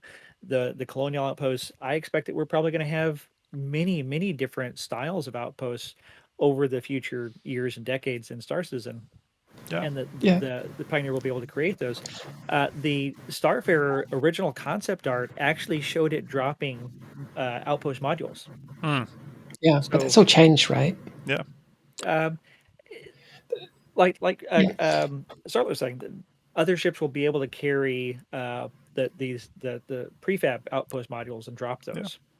So I think it's going to be interesting. You're absolutely right. I think we should assume, though, given that ships are where all the money comes from, I think we should assume that no ship is going to be exclusive to a particular thing, and there will be tons of ships that we've never even heard of yet, that they haven't even thought of yet, that they'll add to the range to keep the revenue coming in. It only makes sense. Real quick, too, before I forget, a couple things. I know we had a question come in from Phone Snake that we're going to get to in just a second. I wanted to point out VMXEO is in chat now. I personally, as I do whenever I get the opportunity, want to send a big salute to VMXEO. Without him, my Starjump, cinematics I put out, both the Aegis and Drake, the Fleet Viewer project would be undoable without VMXEO. He's bringing definitely some technical skill sets that I do not have, that allow these projects to get done. So if you're in chat and you enjoy those things, give a big salute to VMXEO. He definitely deserves it. He's got his own projects and his own stuff that he's working on, but he always takes time to help me out, and I probably bug him all the time whenever CIG announces a new ship, and I'm immediately contacting him to assess assets for it. So big thanks to VMXEO. Another thing for all the new people in the chat, that joined us tonight, don't forget to follow this channel, and you're automatically entered into our Elgato Stream Deck giveaway. We're going to give that away on the last episode of Starjump Station for this month. So the last episode in January, so 2 weeks or so, we will give this away. You don't have to do anything special. All you have to do is follow the channel. You're automatically entered. But more than that, we do appreciate the support, and by following the channel, if you enjoy our content, you're giving us that feedback that you like what we're doing. We are a new Starjump community, or sorry, a new Star Citizen community, and we're trying to find our groove. So we again appreciate all that support. Can I add one bit on the Pioneer? Yes, please. Again, incentives wise, like the amount of space in the universe is only going to be 100 systems, right? So maybe, I don't know, I don't even know, 600 planets, maybe, plus moons. It's not really that much space, but considering every planet has just such a vast amount of square foot, whatever, square meters, it makes sense that they're going to want to move the game towards the planetary surface and have a big part of the gameplay down there. There's just so much space; it's ridiculous. Yeah. Compared to the amount of systems, and I think that bases are going to be a huge part of Star Citizen and ground combat, which we can see as they try and build theaters of war, and adding all these ground vehicles and things. Andrew, we had a question come in. We did, from Phone Snake. They ask, do you think we'll be able to commission or hire construction services from NPCs to build homesteads or outposts in the future? I would hope that option exists. I don't think we will see that in even the first, or like the tier 0 or tier 1. I think that's like a tier 2, tier 3 level of that stuff. I think there's the one thing you got to be careful of that is there's a really great gameplay loop there, and it's almost an emergent gameplay loop where if you and your friend or you and your org want a base, you have to kind of reach out and find an org that fields pioneers, get in contact with them, establish those connections, work out the trade and financing for that. That to me, if I'm in the game, if I'm playing Star Citizen in 8 years from now, and there's a moment where me and Ender are attempting to build a base somewhere, and we befriend another group that is their org is all about construction, that to me is going to be one of those magic moments where the Chris Roberts dream is happening. You know what I mean? Where it's like a bunch of like emergent systems can kind of come into play and create a gameplay loop. So while I hope the NPCs services come on board at some point, I hope that that is more like a tier 2 level. Actually, we have a friend. We have a very good friend of ours, Shausen, who has the home base org as a affiliated org to the yacht club, and that's what he does. He's just got a whole bunch of people with pioneers, and they're going to build bases for people. There you go. Totally. But do remember that they've said this is not the only way to build a base. Right. You can build prefabs, and you can stick them on your land. So a pioneer isn't technically required to do that. I hope the Pioneer, though, can't. Let's talk about one other thing specifically with the Pioneer before we move on, because we do have other ships to get to.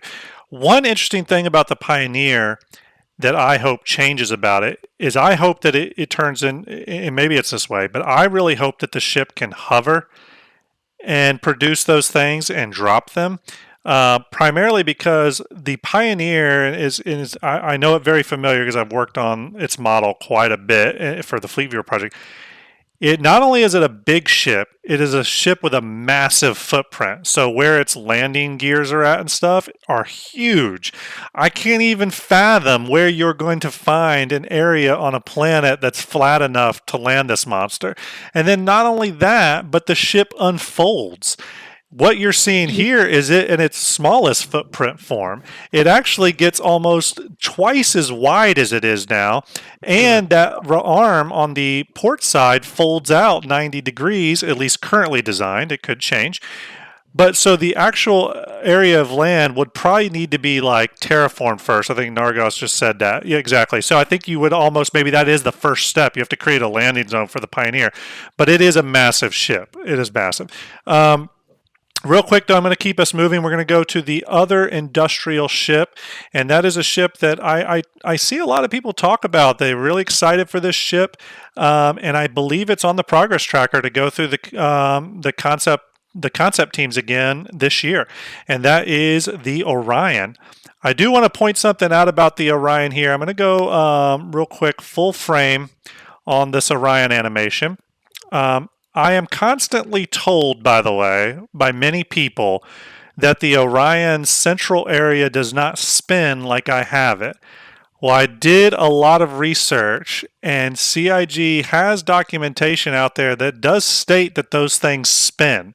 I don't know why they spin. I don't know what the purpose of it is, but they do spin. So if you see this animation, you're wondering why they're spinning. It is because there is sorting. Yes, there is CIG stuff that actually says they spin. I just wanted to point that out before I got an inevitable comment on that. So this, by the way, is the Orion that will be in the Fleet Viewer. So if you're curious how the Orion would be visualized, because it is not a ship. Putting a spin on the ship. Yeah, because it is not a ship that we've really been able to see like fully fleshed out yet. So, anyways, let's talk about the Orion a little bit. And this is a ship that is a little different than the Pioneer in that, to me, the Orion represents an entire another stratosphere of an existing gameplay loop. So mining is something that is in game now.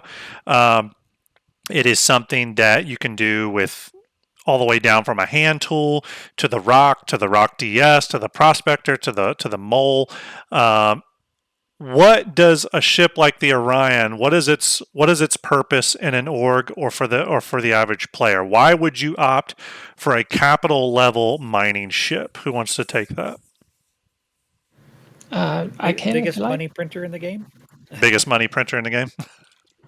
It could be. It could be. Yeah. It's just like it can't land, right? It can't go into atmosphere. Correct. But it can hack away at some asteroids somewhere. It's got a huge amount of storage, and it could be a fun sort of in-game mining rig for a group of people. Cool. I know we have Vasily in the backstage who wants to come on board and be part of this specific conversation with the Orion. So, Ender, if you wouldn't mind bringing him aboard, I'm going to step away for 2 seconds. I need to grab something, and I'll be right back. So, Ender, if you wouldn't mind kind of fielding Vasily and kind of seeing what's on his mind. Got him. I'm pulling him in right now. Roger. And I'll be right back. Hello, Vasily. Hello. Hello. Hey there. You're muted. Oh, yep, you're muted up. Can't hear you. See if I can. I cannot unmute him. There, I was muted. Sorry. There we go. There you go. This is like so many others. This is a ship, probably my most highly anticipated ship.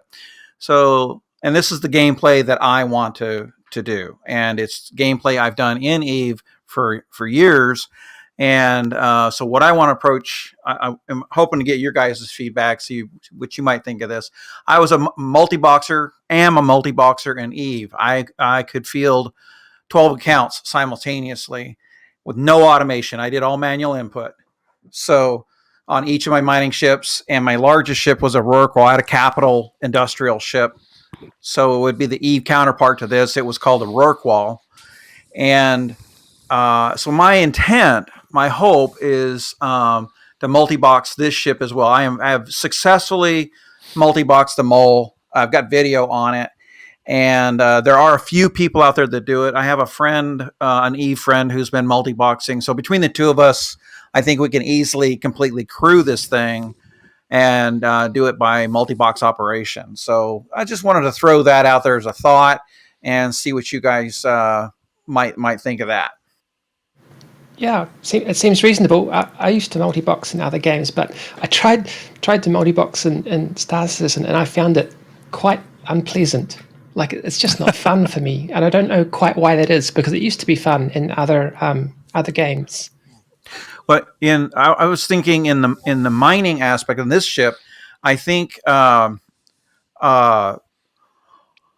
don't think any of the operations it needs to do need to be done simultaneously. I think that's why it's possible. Combat multi-boxing in Star Citizen, it's not something I can do. But operating a ship that has a single purpose, I think I can do. So when you're multi-boxing the mole, are you running all 3 mining lasers at the same time? No, I'm only mining the 2 outboard lasers. I'm only running the 2 outboard lasers, and I keep a pilot in the pilot seat because I always keep eyes on radar. So if a neutral comes into my area, my Eve sense kicks in, and I'm like, I'm out of there. And but so the pilot's not really doing anything in that case on the 2 mining lasers. So you're actively working both mining lasers at mining at the same time. You don't have to. So I kick one mining laser up full blast and just let it go. And then I throttle with the other laser. And the advantage to it is I never have to buy mining laser heads, no consumables. I don't have to buy anything. I have no consumable costs because I can use the stock lasers. Yeah, that's kind of cool. But I mean, it's up to CIG to balance that with consumables and gadgets and things, and also NPCs. I mean, they should be able to balance it so that, if you wanted to multi-box, you'll get a small advantage, but NPCs would be close enough for most people. Oh yeah, I expect that leverager there. Yeah, good. I think if that's the kind of gameplay you enjoy, go for it. Do we all think that with the Orion being on the progress tracker for reconcepting, not that means it's going to be in the game anytime soon, but also the Hull E and Hull D, which we're going to talk about very shortly, also being on the progress tracker for concept team this year. Do we feel that there's any place for excitement or concern that CIG seems to be sort of looking at some of these massive capitals in terms of just the economy and stuff? Do you think we're still a ways out from these type of heavy money makers? Do you think CIG is just trying to get a little bit ahead of the curve on concepting them? I think we're years out. Years out. Yes, 3 to 5 years. Yeah. It sounds like a long time, but it's. I agree. I do think that for example, we're going to go into cargo next, actually, so I'll save this point for that. But Pioneer and Orion, again, I still think there's a lot of room for some other industrial capitals. I really do think there needs to be a repair capital ship. That may be the Crucible. Currently, the Crucible is listed at 90 meters. It almost assuredly will have to grow. If you were watching my behind-the-scenes stream last night, we did some tests on the Crucible in terms of what ships it could currently fit in at its 90 meters, and it's not much. The ship would actually have to grow to 150 meters minimum to be able to hold things like even the Ares Starfighter in its hangar. So I see the Crucible growing quite a bit, and it could easily become another capital, honestly, when it goes through reconcept. And honestly, Anvil doesn't have a capital, am I correct? There's no Anvil capital ship.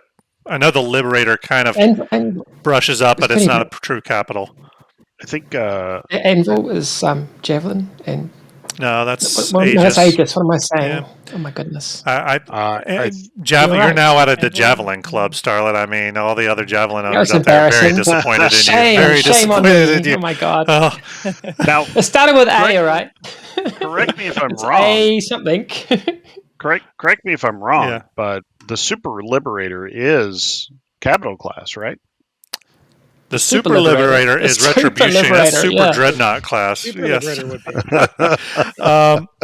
Elsie in chat said that maybe a capital class terraformer. That could be kind of cool. I'm guessing for like flattening out areas. That could be kind of interesting. That'd be And cool. then Execute says it's only got to support the small pad and the scarab. The rest are paired with the arms. Yeah, that's a good point. Execute. They could keep the Crucible smaller, which personally I could see CIG wanting to do, and use its longer repair arms to do that. By the way, you can go back and watch our repair episode of Starjump Station on our YouTube channel, and we've got plenty of videos of the Crucible doing its thing. Shameless plug. Hey, Shameless we do plug. have one question. Okay. What do you feel the ore capacity of the Orion will be? And then 6,000 is the number thrown out. That's from Breezy1. Do we not know the ore capacity of it? Is that not in the tech specs of the ship? It's So- over 9,000, Nope. says Quinn. Nope. Nobody really wants to go by what's on the RSI website, the shit matrix, as I refer to it, or the matrix of lies. Everything is really very much up in the air as far as the original concepts to future.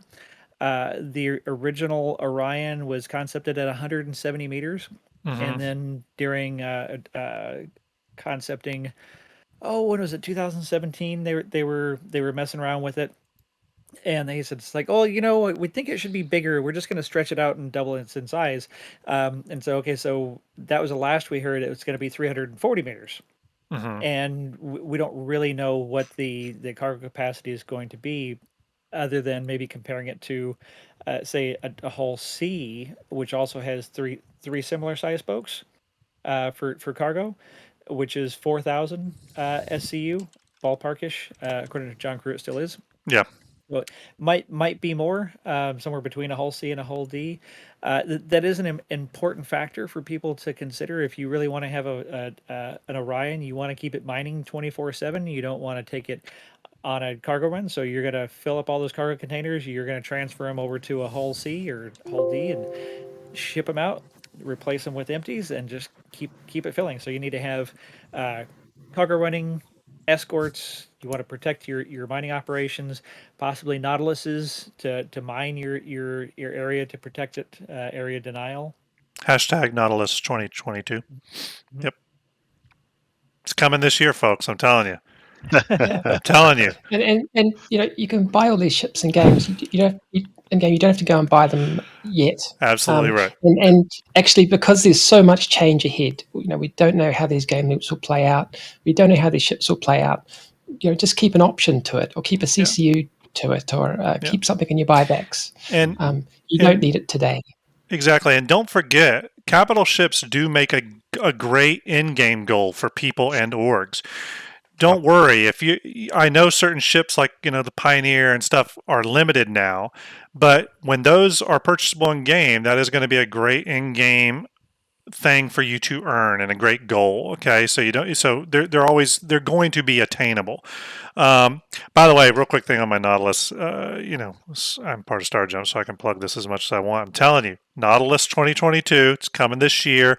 No more roadblockers after Space Mine's complete in September. And CIG just accidentally opened the Nautilus up for purchase for about 30 minutes the other day. I'm telling you, it was a wink and a nod. They were just telling me that I'm correct.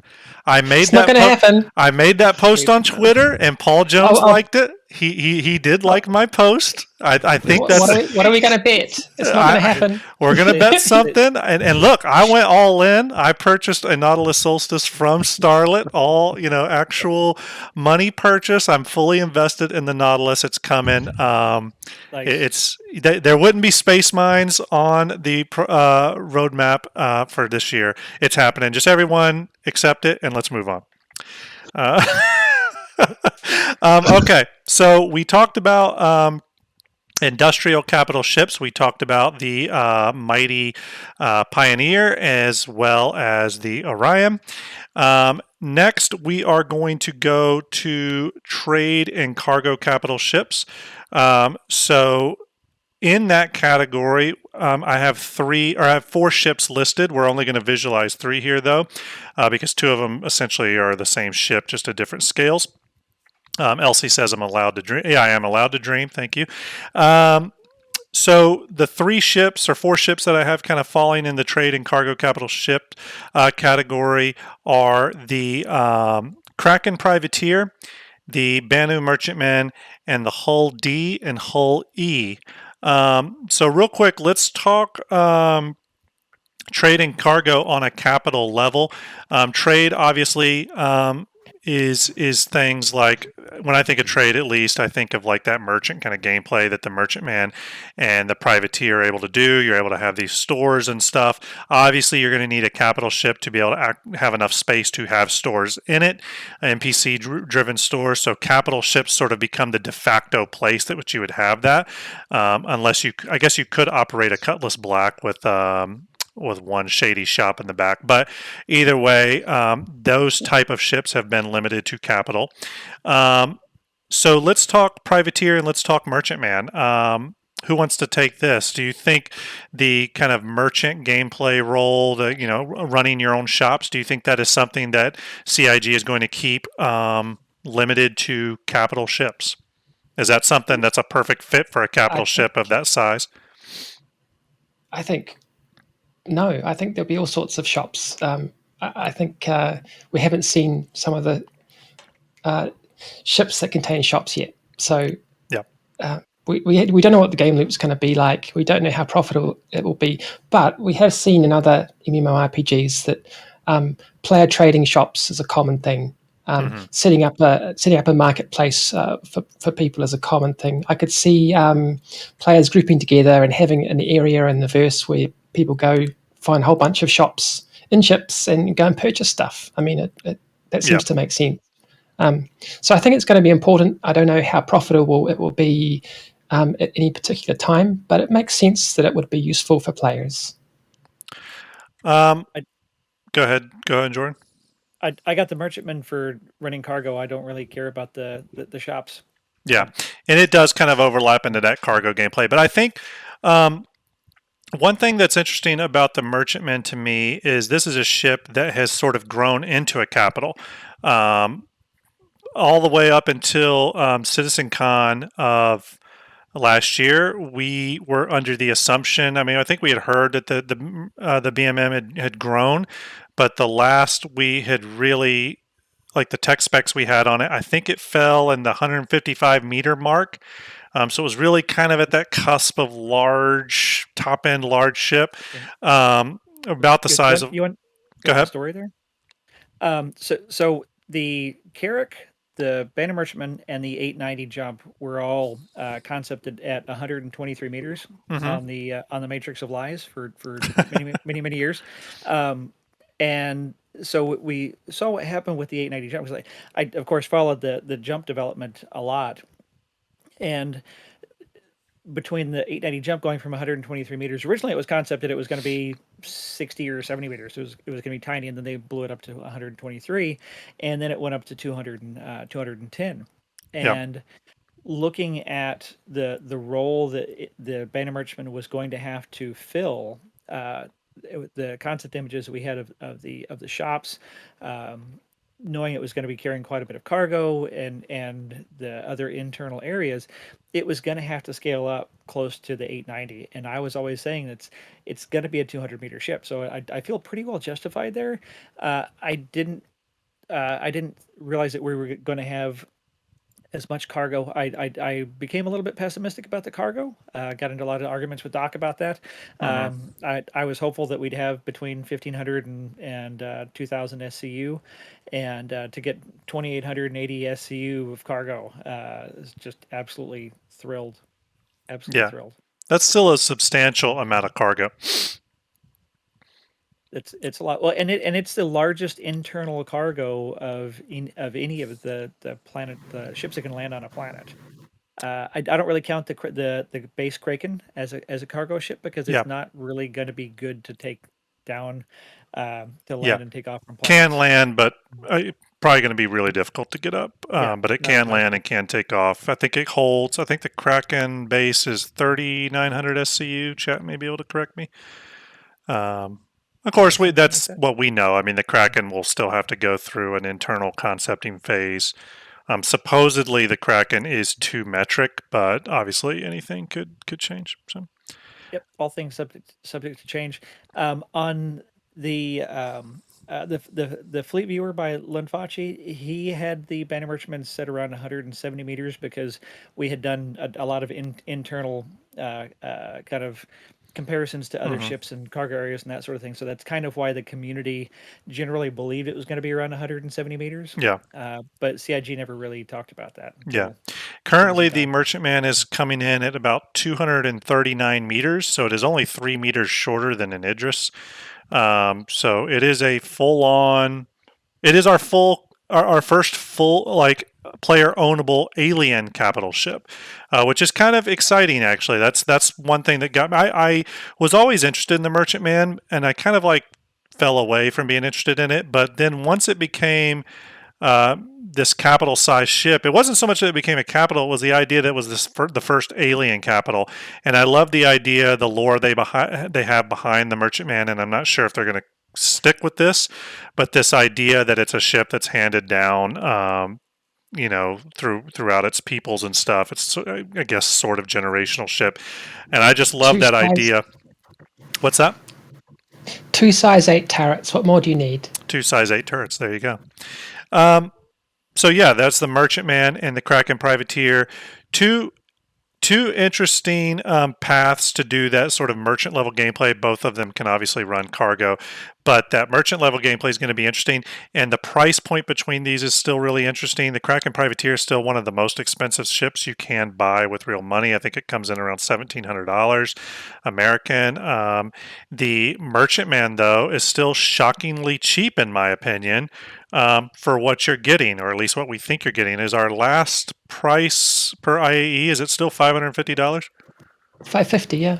It's going to go shocking. up. Yeah, I it's going to go up Alien Week. I thought it was going to go up over 700 because so many people use it as a stepping stone on the CCU games.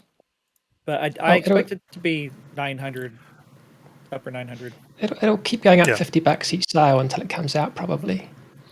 Before we move on to our next ship we're going to highlight here, Ender, did you want to bring Greybeard in again? Yes, sir, I did. Hey, Greybeard. Hey, I'm back again. Welcome back. No problem. What's on your mind, Greybeard? All right. This is kind of like, okay, talking about having shops on these ships. Our neighbors over at Elite Dangerous, their carriers have the capabilities of having shops on board. So there is player trading going on the carriers there. And that's very much the same thing that we're going to get here when it comes out. And I think, you're going to be out there somewhere, playing or trading, going around the different outposts and stations or whatnot. And you might run across a group of people who are needing, to restock up on ammo or food or med pens or whatever, and you have that available, then you're going to have a really good place for this. Yeah, I mean, and again, this to me falls right back into that cyclical emergent gameplay stuff where shops will need to be resupplied. You're going to have ships flying to those, you're probably going to have ships flying to the Kraken privateers and to the Merchantmans, helping restock them at times and all that kind of good stuff. I mean, I think there's a really interesting kind of cyclical relationship there. And actually, I think that was kind of interesting. I didn't know Eve had player shops in the game, like on carriers and stuff. That was Elite Dangerous. Oh, Elite. I'm sorry. Okay. I didn't know Elite had that. Yeah. I think that was added fairly recently. Was it? This past year to the fleet carriers? Yeah. They didn't even start with them. It was added later. Oh, that's really interesting. I didn't know they were doing that over there. So anyway, if y'all need anything, stop by Greybeard's Lounge. I'm liable to have whatever you need. We'll make sure we do it. That's going to be definitely one of the stops on the Starjump tour. Have a great night, y'all. Thanks, Greybeard. Appreciate it, buddy. Hi, Greybeard. Let's go to our next ship here, our last ship that falls into the trade and cargo capital ships. Now, to me, this ship Well, there's two. We're going to talk about the hull E and the hull D. I don't have a visual for the hull D. I'm working on that right now for Fleet Viewer, but I do have the hull E, and I must say it was a monumental task to get this ship worked up because its hollow model is absolute garbage. Okay, one of the worst. So I put a lot of work into it. Wanted to have a nice visual for Fleet Viewer and for this episode, but I think the hull E is interesting because it truly brings another stratosphere, in my opinion, to cargo hauling. Let's talk about the hull E at 98,000 SCU. Let's pull up the visual of this ship. Before you move on, Yeah, can I go ahead. just say the work you did on the BMM, amazing. Not finished yet, but I appreciate that. Absolutely I'm applying some of the more unique textures now. It's going to be in tip-top shape though for the Fleet Viewer, but yeah, a lot of work going into it. Thank you. It is gorgeous. So we're talking hull E. It's a massive cargo ship. What you're seeing here is based off its current hollow model, which I'm going to go ahead and tell you. This is not what the hull E will look like. The hull E is going through a concept redesign along with the hull D. If I had to guess what it's going to look like, it's going to be a lot more similar to what the hull C currently looks like, okay? But this is the old design of it, so I think the visual is still passable for now. What I did do, though, was switch out the old cargo boxes for the 32 SCU standard size cargo boxes that the hull C carries. And let me tell you, it carries a monster load of it's like that's a lot of boxes. It's not, Well, it's not going to end up that way. Yeah, I think that they're going to scale up larger cargo boxes than the 32. I do too. Yep. Yeah, real kind of standard, and that's one of the things I'm really curious about. And cargo is cargo's my thing, and I've been obsessed with cargo boxes and containers ever since we got like the first stations. I go around and take pictures of every different size type of cargo box there is. Yeah.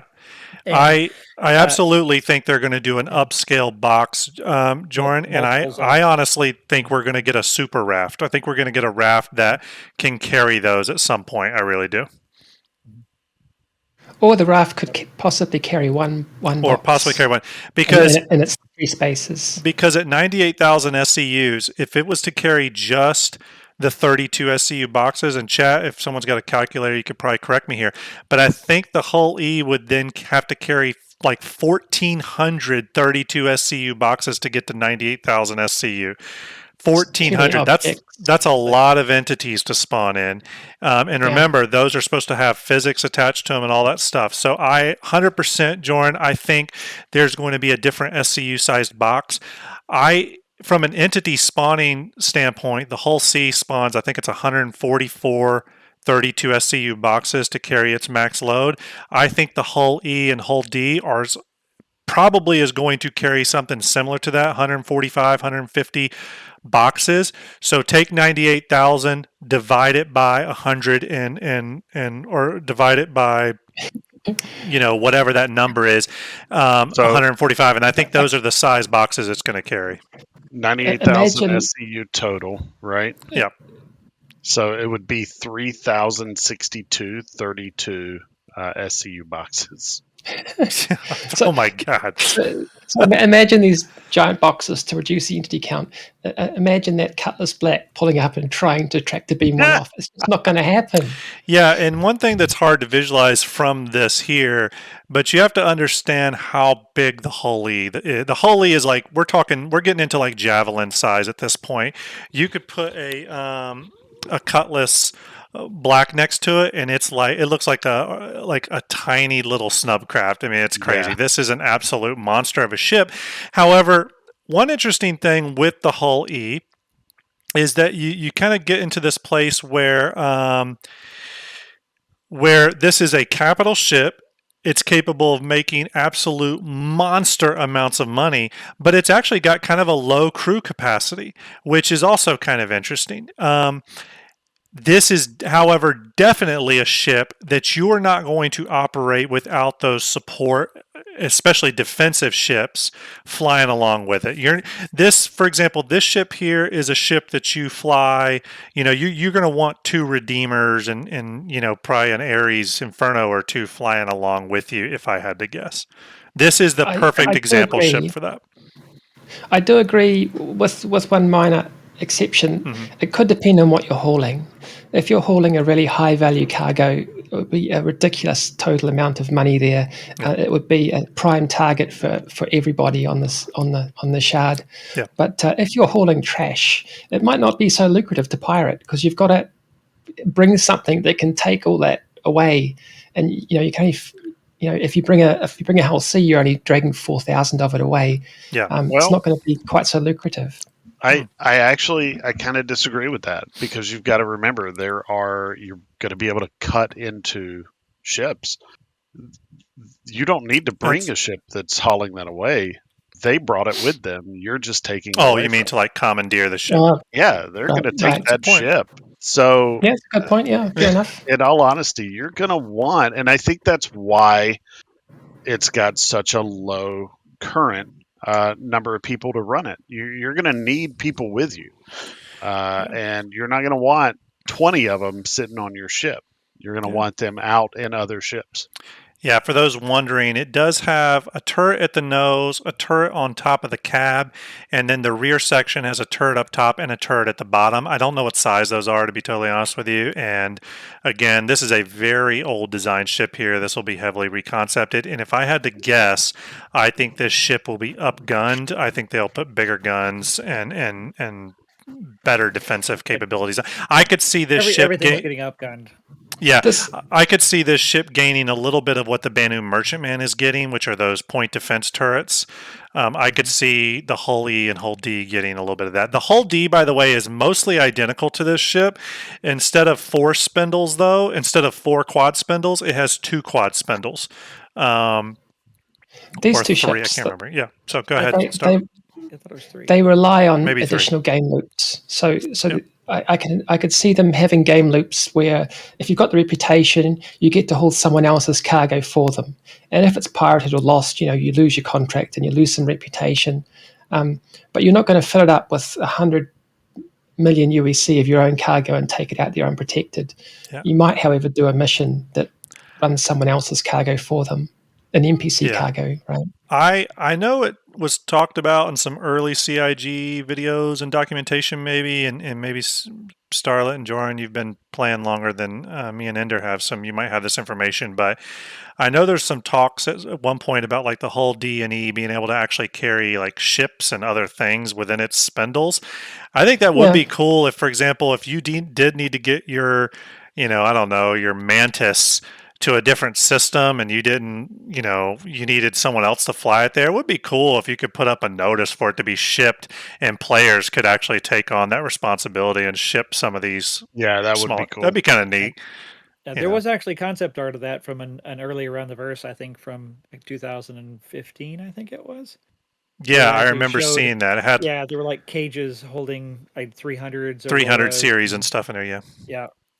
Again, the actual spindles that you're seeing here, let me blow this up again.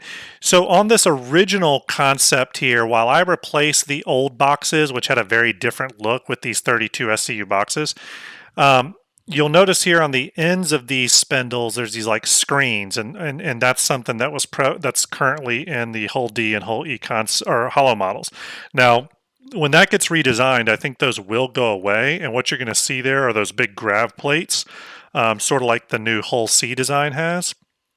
And again, so I don't know if that whole ability to carry ships and stuff is going to carry over. Hopefully it does, but I think that would be really interesting and set this apart. But again, going back to the Hull E specifically, it's just a really unique ship because its cargo capacity far outstrips even other capital ships. Okay, like if you look at something like the Kraken that can carry 3,900 SCU, I mean that's a lot of cargo. This thing is 98,000. We're in a whole different stratosphere here. 30 times. 30 times. You know what I mean? So, all right, we're going to keep this rolling here to our next capital ship category. We are going into, let me go to it. We are going to science and medical capital ships. Okay. Now, with this, There's really only one ship that falls into this category. We've talked about it at length before. We have an entire episode dedicated to this ship.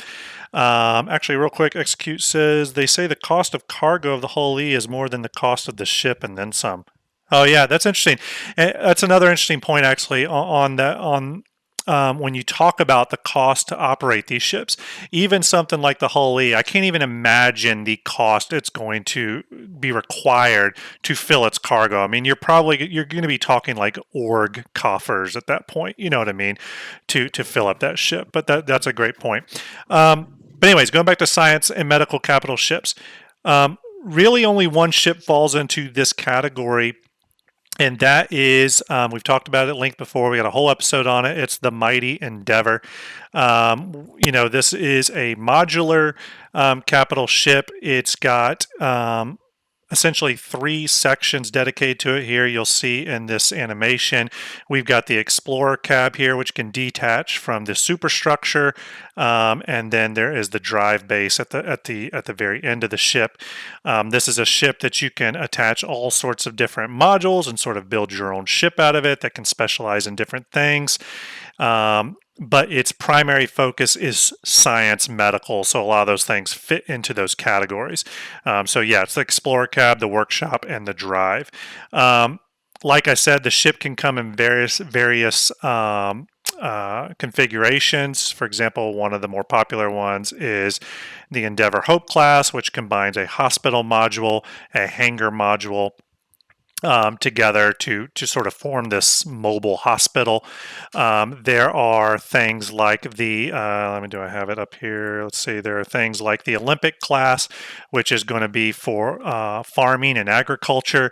But again, remember those farming and agriculture plants can be maybe medicinal in nature, or for food stores. So again, it still falls within that science category. There's going to be things like the telescope array. Do I have one? Yes, I do have a. So the telescope array is the telescope array for mapping jump points? I forget again. Does anyone know on the panel? Can't believe I've forgotten this already. The telescope array is for jump point mapping. Yeah, jump point. I don't think it's for mapping. I think it is partly for locating jump points. Okay. For mapping, you actually have to go through the jump point. As a point of interest, yes. Gotcha. Yeah, at long distance exploration and scanning is really one of the biggest question marks in Star Citizen, because I think 80% of Star Citizens, when surveyed over all the years of the project, are interested in exploration gameplay, and that's Gotcha. one of my other areas as well. And we don't really know how this long range scanning is supposed to work, and that was one of the big question marks with the Odyssey when that came out. Okay, well, is the Odyssey the carrot killer? What kind of scanners does that have? And then they came back and said, okay, well, the specialized equipment on the Carrack is going to have advantages over the Odyssey. It's got the cartography room. So I'm assuming that it just has more powerful long range scanning for scanning everything in star systems. Yeah. I don't know that we'll be able to scan beyond the star system. It's so frustrating that they just haven't told us what exploration actually is beyond looking around.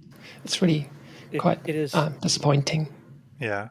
Maiden Ariana says, I bet that that telescope dish could find my earring for me. Yeah, I probably could. You can also do overclocking of parts and stuff with the Super Collider add-on. Again, you can buy the entire master. There's the master set that has every module available. So again, it's a really unique capital ship in that it's really our only modular capital ship, and you can kind of turn it into what you want. It's not available until after the game goes live. Yes. And the game's not supposed to go live until there are 100 systems. So it's probably going to be really beta for quite a few years, maybe, if they want to tick their box of 100 systems at live. Yeah, Chris said that they're not going to be 100 systems at live. He was talking. There was an interview. I think it was 2017 also. with the guy from My Radar, and they were talking about potentially a dozen systems or something. Okay, And but everything's subject to change, Yeah. of course. sure, totally. The point being, we don't know when this will come out. No time soon, that's for sure. It's many Yeah. years away. Yeah, I think it will be after live. Yeah. I always say it's the last ship. And real quick, correction on something I just said. Carl pointed out in the chat.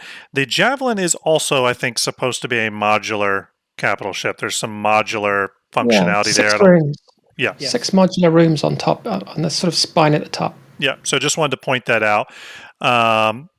But anyway, so the Endeavor again, we won't go full on into the Endeavor just for the just to stay within time here.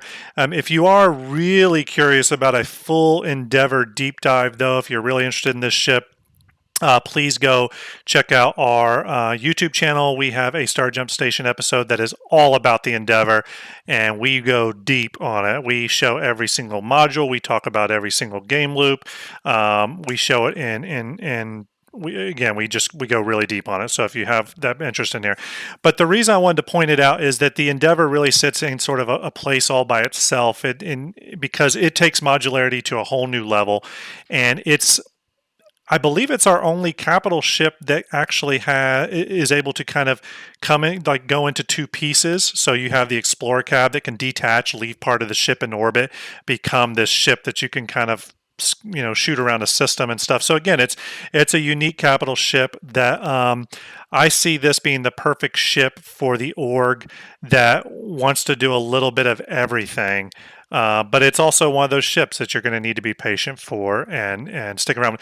I still do think, though, for that the gameplay that the ship supposedly will offer, it still offers great bang for buck. I know the info runners and executes in our chat right now, but all the info runners agree.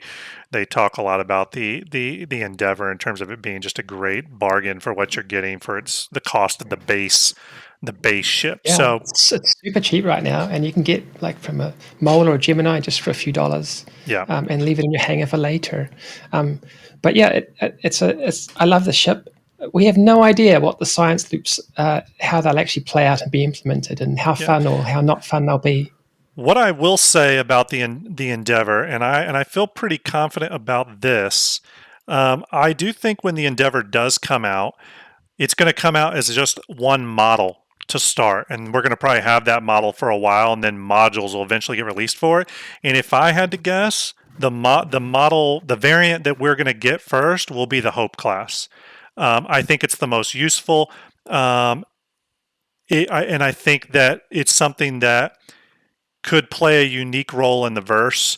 From even just like I don't want to necessarily say a theaters of war standpoint, but in such a like large scale combat, it definitely has a role in that. Events like Xenothreat and stuff, I could totally see a Hope class Endeavor parked right off station from a big Xenothreat battle or something, playing a pretty pivotal role in how something like that goes down. So I think we'll see the Hope class first. And then after a period of time, then they'll start releasing modules. Again, I'm completely speculating, but one interesting thing about the Endeavor, though, I will say, is that it is a really old concept. As a matter of fact, they thought up this ship and originally concepted it before John Crew was even part of the ship team, if I remember correctly, or maybe not in his current position, but John Crew has stated as much. You can definitely expect this ship to go through a massive redesign. It's also way too small right now, coming in at 200 meters. This ship, in my opinion, is going to have to be a minimum 350 meter long ship to be able to function properly. I will say, though, that if you are interested in sort of what this ship will become, you can look at the Odyssey, which I have up on screen right now. I think the Odyssey gives you some good design cues on where they will take the Endeavor when it eventually goes through its redesign phase. I thought I think it was Gavin Rothery who did the concept work on the Odyssey. Gavin's amazing concept artist. He worked on the Kraken, obviously best ship in the verse, and he worked on the Odyssey. So super talented. And I think the Odyssey is actually one of my favorite MISC ships from a design standpoint. So I could see a lot of this design language filtering in to the Endeavor. Okay, so that is science, and let's go down. Let me get back down to my visuals here. Stand by, everyone. That is science and medical cargo ships. Where are we going next? We're going to the last, but certainly not the least, and I made sure to put it in gold just for Jorunn. We're going to VIP transport capital ships. And there's, you know what? There's only one ship that falls into that unique category, at least right now, and that is the almighty 890 jump. Let's talk about this because the 890 jump has a very unique position as well, and that it's the only true capital that is actually in game, flyable now. So I'm gonna hand it off to you, Jorunn. Tell us about this ship. What attracted you to this ship, and why do we need a VIP transport capital ship? Why do we need this thing? And why do you think it was one of the first to be put into the game from a capital ship standpoint? So the story of the jump is, I think, fairly complex and misunderstood because and CIG has done a terrible job of communicating it, especially during development. The ship artists that were designing it continued to talk about it was just about luxury, just luxury. Like, and they didn't talk about any of its roles that it was originally concepted and sold for. VIP transport was definitely one of the main roles that it was designed for, but it was also sold as a high value cargo transport. Like Starlet was talking about earlier, your bulk carriers like the hulls are going to be hauling bulk ore and mostly lower value things, but the 890 jump is extremely well protected with twin capital shields. It's going to get upgunned eventually. Um, Not really designed to go into dangerous space, but it's going to have 450 or so SU of cargo. You could be hauling very, very expensive like spaceship parts or things like that, and it can be a profitable cargo ship. If you, it's not efficient, certainly not. Mm-hmm. Um, but for people that want to have a ship that they just enjoy the immersion of, and that's what really clicked with me in 2016 because I've been in Second Life since 2007, and I don't really play games that much. Like I always joke, I'm not a gamer. Mm-hmm. I might play one other game a year. Uh, I haven't played another game since Cyberpunk came out, and I'm very similar actually, Jordan. Ender will tell you. I'm not someone that plays 5-6 games a year. I usually play one big game and one small game. That's about all I can do. But yeah, I totally can sympathize with that. yeah, and I am amazed at so many people that I know. It's like they play game after game after game after game, and they're constantly playing all these other games. Like, how do you have the time for all of that? And I early on looked at Star Citizen as a game, and I got in right as as a persistent universe launched at the end of 2015, and I played Arena Commander a lot, and I didn't know the backstory, and I didn't really fully understand the future universe. I think a lot of new backers when they come in don't understand the full scope of what is planned, and as I got to know other people and learn more about what was planned for the universe, like this isn't just a game. And I'm always telling people that's like it's not just a game, it's a lifestyle, but that's kind of joking in that this they're building a universe and it's to be immersed in, to do whatever you want in, whatever you choose to do. And some people want to do combat, some people want to do cargo, some people want to do mining, some people want to do medical or science or exploration or base building. And some people just want to fly spaceships and just experience being in that Star Wars or Star Trek future sci-fi universe. Yeah. And when you start to shift your paradigm that this is an immersive experience to be lost in, then that experience that you're getting lost in, the ships that you're really loving sometimes may change. And a lot of people hate Origin. They think like, oh, it's too cold. There's no detailing. It's too smooth. It's that Museum of Contemporary Art. It's all Hmm. super modern Apple store.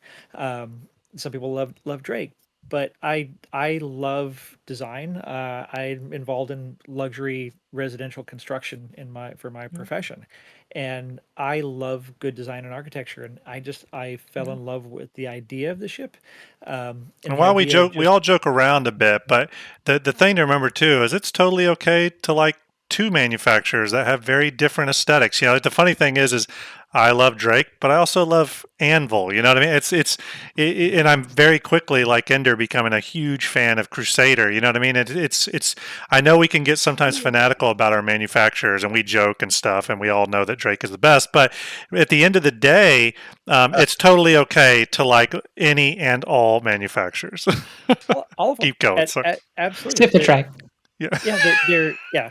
Yeah, I don't I like almost every other manufacturer. I think Drake designs are incredible because there is so much detail there, and they do appeal to people. I don't care to own any Drake other than the Dragonfly. Um, but yeah, I love Crusader, Anvil, Sub Aegis is pretty cool. RSI, Are you going to Mist, trade in your Dragonfly when the X1 comes out? why not all? Yeah. So that can I talk about the 890? Yes. Yes, please. Of course. I love this ship. It's super fun. Just to fly around in, and have snubs in it that you can go down to Planet on. It's really fun for machinima. It's really fun for screenshots. It's really fun for flying. It doesn't make any sense. They've got tiny little guns. It's got a battle bridge without guns. The the the the shield refactor left it with left it vulnerable to prolonged attack from the smallest ship in the game. Can I It give doesn't you feel like a capital ship right now. can I give you my argument for the battle bridge? Because I've thought about this a little Okay, bit. okay, go. Here's my argument for the battle bridge in the 890 jump. The 890 jump to me is the Dr. Evil, Elon Musk, Jeff Bezos, billionaire ship. And their power hungry minds would obviously, when they're building their yacht, go, you know what? I need a battle bridge. So, I to me, I it's part actually of the agree with that statement. megalomaniac kind of ideal of the 890 jump, which I kind of love. Like, I totally love that. It's sort of like when you see, I think, like Steve Allen and stuff of Microsoft fame. I know he built one of the world's largest yachts at one point, and it actually had like a submarine that could detach from it. I'm like, why do you need this? But of course you need it because you got nothing else to spend your money on. Yeah, well, I mean, come Of on. course. Artist-driven development. This is what this Yes, game is. yes. I will. I'll be honest. I absolutely love this ship, and I love it being in the game right now. It is my favorite mission to do every single day. It is a I fun hop mission. at 890, and I kill 20 people, and I leave. Actually, you know what? Ender brings up a great point. I'm glad you said that, Ender. This, I was, we were talking earlier about the Bengal, and I know someone else in chat mentioned the Kraken and stuff, that it'd be cool to have those as PvP environments. And I totally forgot that we have that already with the 890 jump, and it is an incredibly fun mission. I actually still really enjoy it, and I've probably done it more than any other mission in the game, and it's still probably one of my favorite to do. I actually still get lost in it, by the way. I'm just going to point that out. I still get lost in the ship, but it's really fun, and I would love to see that more and more as we get these bigger and bigger ships eventually coming in the game. I hope they do that where they'll build, those PV or those, FPS missions on them. It's a lot of fun. And lots of potential for RP on this ship with Yeah. its 100%. restaurants and saunas and pools and. Do you think let's talk about the player status system for a moment, or character status system, whatever they call it. We know that right now in the game we have to eat and drink. It's not an invasive gameplay thing right now, but it's there. We do have to do it to some degree. And maybe they've mentioned this. I thought for sure they mentioned this in some of the earlier Starliner information when they were talking about serving the level of service you provide to your transport guests. Um, is that the plan with VIP level transport, in that Yes. the level of foods, like, if you're stocking the ship with good food, good entertainment, all that, then your guests are happy, so you would get a higher payout. And second part Well, of that, can that yeah. filter into player driven characters as well? Like, for example, could you, for example, by just merely being on an 890 jump for an hour, would it be an interesting gameplay idea to give your character, does like a character get a buff? Some sort of, like, maybe it's some sort of gameplay buff. Think about like in a MMO, when you're about to go in a raid and you'll have certain classes buff the entire raid.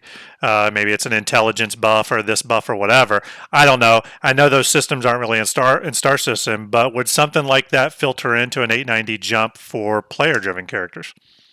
As far as the VIP transport, Ben Lesnick talked about it on Ben's Day with Batgirl on that show many years ago.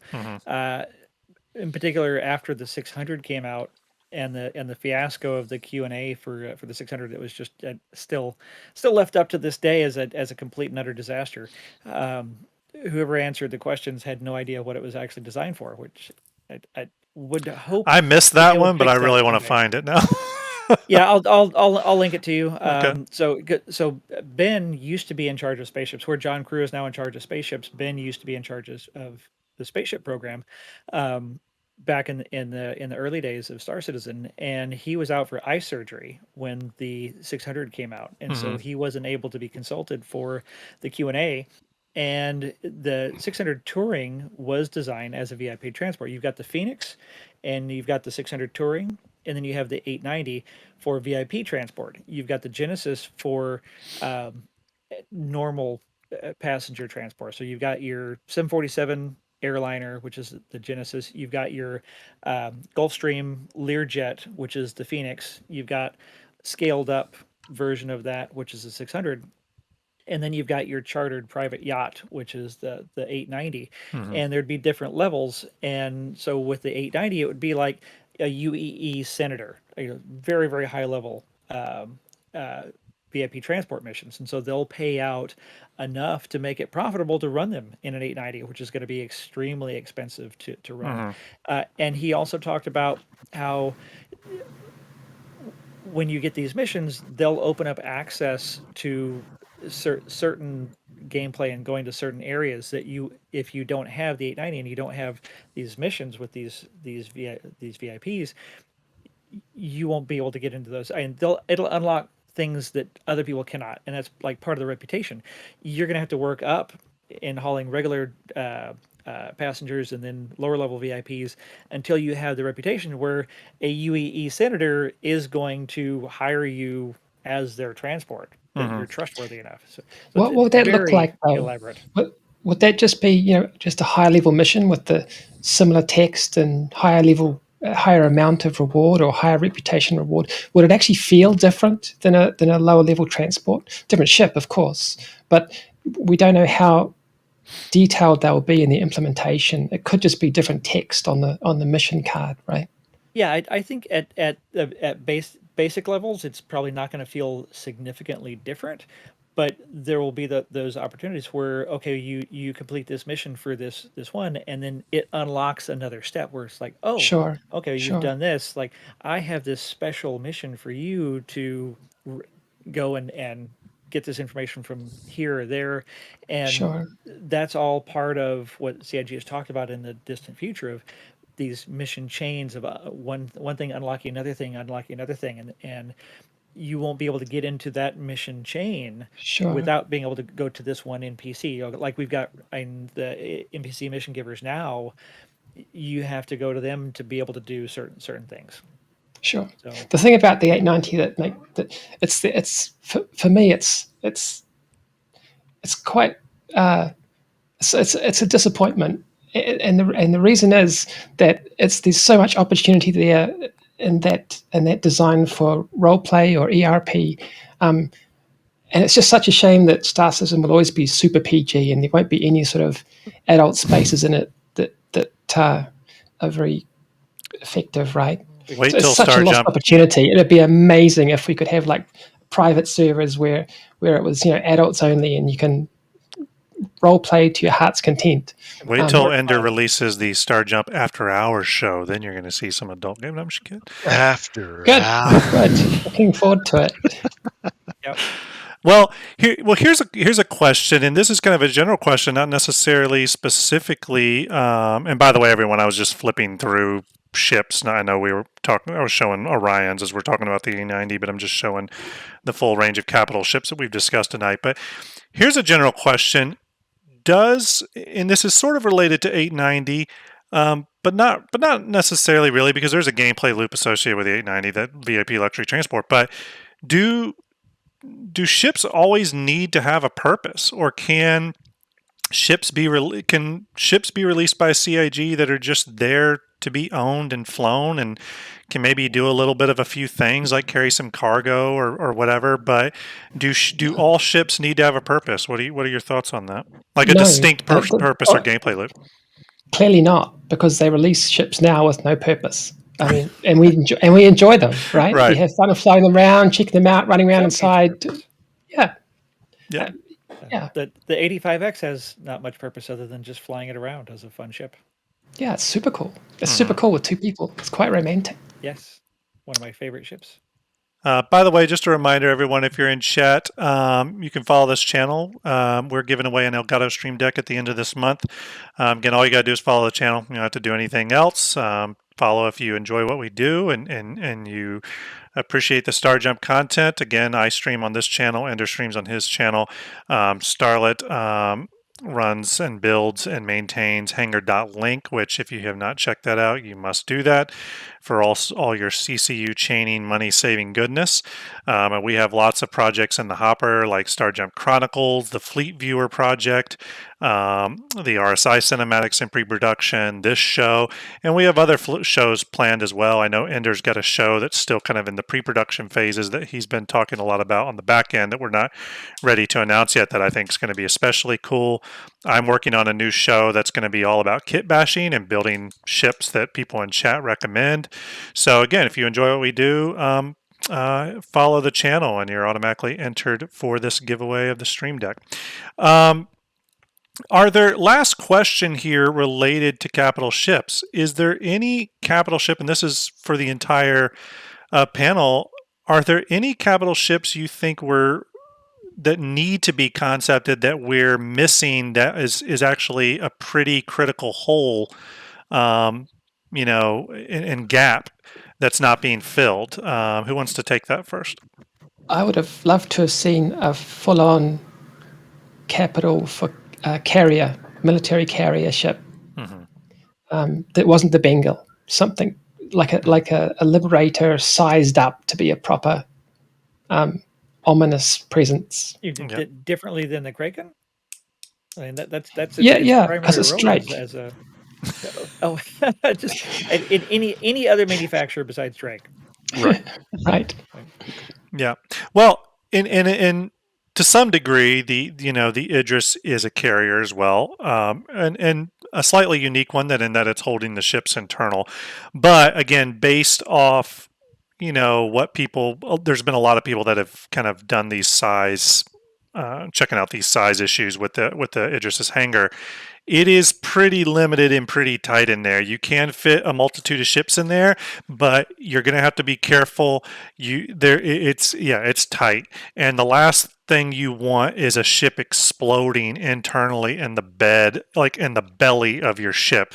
If you have a ship explode on the deck of a Kraken, that I would imagine that's a little better than it exploding in the middle of your Idris. But so Starlet, you're thinking there's a need for a Liberator style carrier, but on the size of something like a Kraken or Idris. Yeah, the Pegasus in lore would be amazing. Please give us the Pegasus. That would be super cool. Here's the Pegasus 2 for those that don't know what it looks like. This is not textured or anything, but kind of gives you an idea of the shape and feel of this. This ship is a little shorter than the Bengal from a size standpoint. I think it's not quite as long as the Bengal. The Bengal you've seen do flybys and Invictus. This ship's a little shorter, but it's a monster. hand it over to you, Jorunn. What do you think is missing from the capital ship category that you would like to see? Honestly, we're missing a lot of medium ships. Mm-hmm. Capital ships are exciting and they really get the imagination going.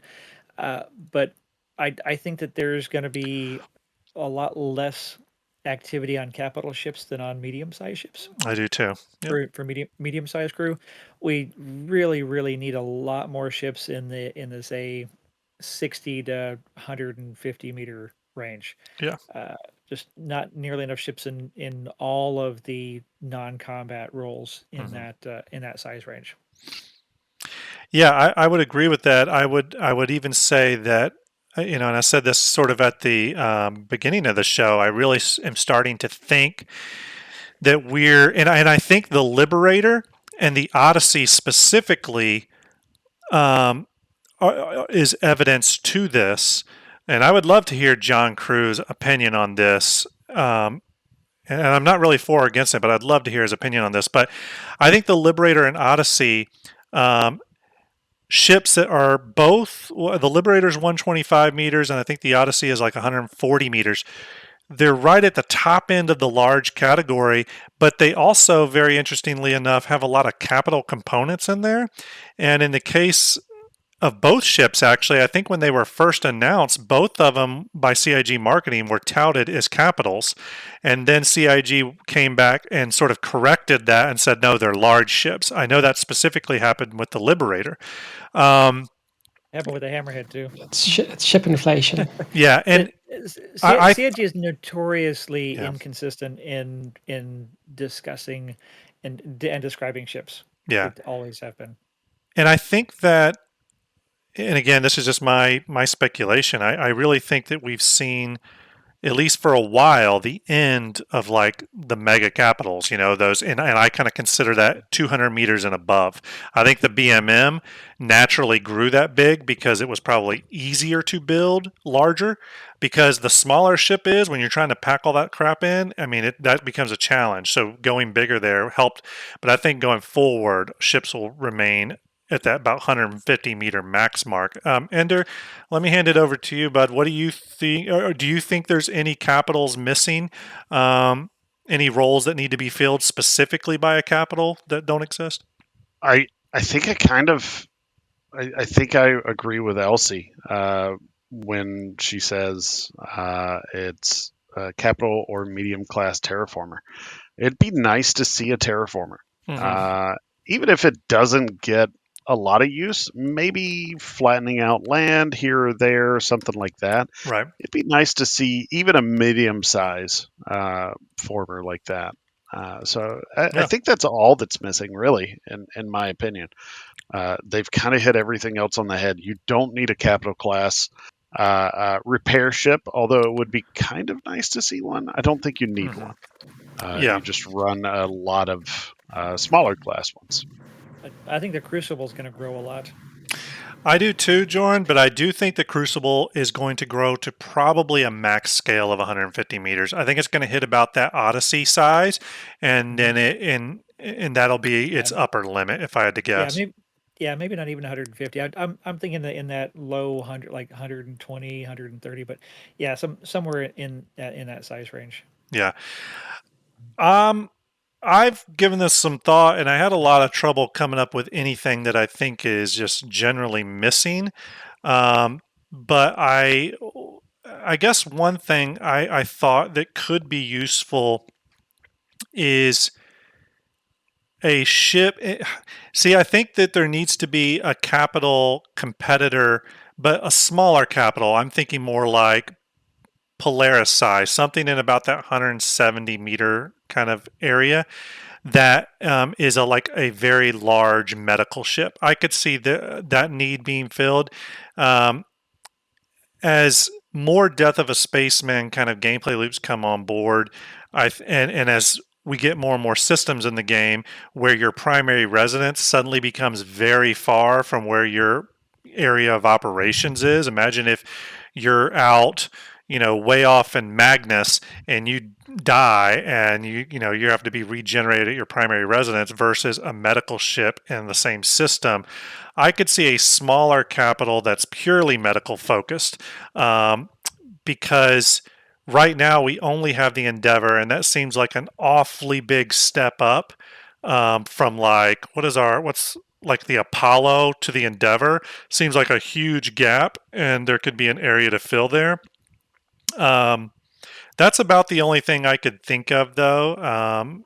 But overall, again, I agree. I think we're going to start seeing a focus probably on those medium to large ships. Last question here before we close the show out. What do we think? So we know the BMM is currently in production by the vehicle teams. It looks like it's following the track to become a flight ready ship. It doesn't. If you look at the downstream teams, the upstream teams, and then later the downstream teams, at least it seems like the goal for the BMM is to release it at the end of its production. What do you think? Do you all want to place any bets on what the next capital that will actually go into production for flight ready would be? Anybody want to place any bets? What's the next most I'll logical go with the capital? BMM. What's left? What's that, Starlet? Say it again. I'll go with the BMM. Yeah. Well, considering the BMM, let's assume that's the next one. What do you think is the next most logical ship? Apologies. Yeah, Polaris after Polaris. that. Yeah. Polaris makes sense to me. Yeah. Yeah. I agree. I was honestly pretty surprised that the BMM got slotted in before the Polaris. I think it was early last year in January and February. The Polaris was on the progress tracker. And John Crew has said it's gone through a complete concept pass. So he said specifically they did a full rework of the interior.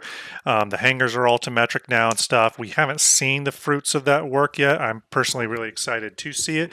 Do you all think that at this year's Invictus would be a good time to kind of show us a little bit behind the scenes of where the Polaris is at, or do you think they're going to keep the spotlight on the BMM through this year for capital ships? Well, Alien Week comes out just after Fleet Week, so that's true. Probably the BMM. Yeah, I don't expect the Banner Merchantman until end of the year or beginning of next year. Yeah, I think it's a 2023 ship. Yeah, based Sure. on the production timeline from for the 890, it's going to take at least as long as the 890 did, which was a year and a quarter, I think. Yeah, sure, but they'll present the updates to the ship and their latest work, and as they put the price up. Yeah, and they've kind of started doing that. I think on one of the last ISCs of the year, didn't they show some internal white boxing of the BMM? I know they showed like an engine room or gravity room where something was spinning. They're starting to show some early work in that. I think this is going to be the year of showing a little bit of that. I personally would love for them to start giving us some idea of what that reconcepting on the Polaris looks like. It's another fan favorite ship. And, capitals are something that pull attention to the game, especially during Invictus. I mean, look, they wouldn't do flybys of the Bengal if capital ships didn't get attention drawn to the game. And I fully agree. I think they're fascinating, So I would personally love if they would bring the Kraken back to Lorville and park it out there so we can see it at a distance. I think that would really be really cool. I know at one point they had the Idris at the IAE, and I think you could walk around it, right? I would love for them to do that again. Hall. Yeah, it was in one of the halls. I think that would be really great if they started doing that type of stuff more, because and the Javelin walkthrough. And the Javelin walkthrough, that was really cool at Invictus. So maybe this Invictus, they'll open up some more rooms of the Javelin to explore.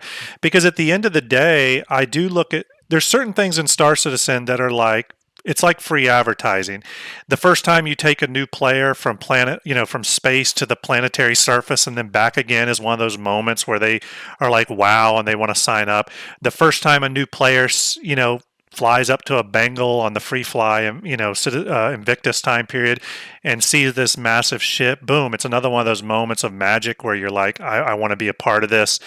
It doesn't matter if you own it or not, but just seeing those things in the verse sometimes can bring that moment of magic. So I really hope CIG this year with Invictus especially start to push that further and further. And I want to give big props to CIG for last Invictus. They could have easily just done what they did the year before, and I thought it was really cool that they brought the Bengal in, the Javelin Super cool. Tour, and one up themselves a little bit. I mean, not that they have to do that every year, but I would love for a little bit more this year. Invictus has actually become now the thing I'm most excited for every year. Funny enough, I really like the lore behind it and the kind of the whole naval history aspect of it. I think is just really, really cool. I think they will, because a lot of the changes on the roadmap are really for PvP and one versus one fighter and sort of smaller ship gameplay. And there are a lot of people that love that kind of gameplay. The people who like the more capital fleet style gameplay really don't have much on the roadmap coming up. So I'm sure they'll bring some excitement in it at Invictus and things like that. Yeah. Okay, so that is going to about do it. Real quick, a few last things. Again, don't forget our giveaway for the Elgato Stream Deck. And then in February for this month, all you got to do is follow the channel. Next month, we're going to have another Stream Deck giveaway on Ender's channel. Don't forget to give Ender a follow. We're also going to be giving away a Scorpius for sure. In February. I think that's going to be February now. And then for 318, I am definitely planning on giving away a Vulture to coincide with salvage gameplay coming online and the release of the Vulture. Very excited about that. And what else do we have? We have, I think that's about it on the giveaway stuff until we have a few more things set in stone. Ender, would you agree with that? Other than the merch store coming on. I think I'll have the merch store stuff, or at least the reveal of it, ready for the next Starjump Station episode. So I'll be able to show that stuff off to you. Fleet Viewer, maybe? Did you Fleet Viewer, we're going to, we can probably show some more progress on. I will tell you, for those of you really interested in that project, and I will go ahead and really quick here, let me switch back to this, stand by. Where's my full screen stuff here? Do I have it on here? Stand by, sorry everyone. Do I have this up? No, I guess I don't. But Fleet Viewer is definitely coming along. If I had to give a percentage of where I'm at in terms of, what ships I'm through, I've delivered I've delivered 4 manufacturers to Starlet.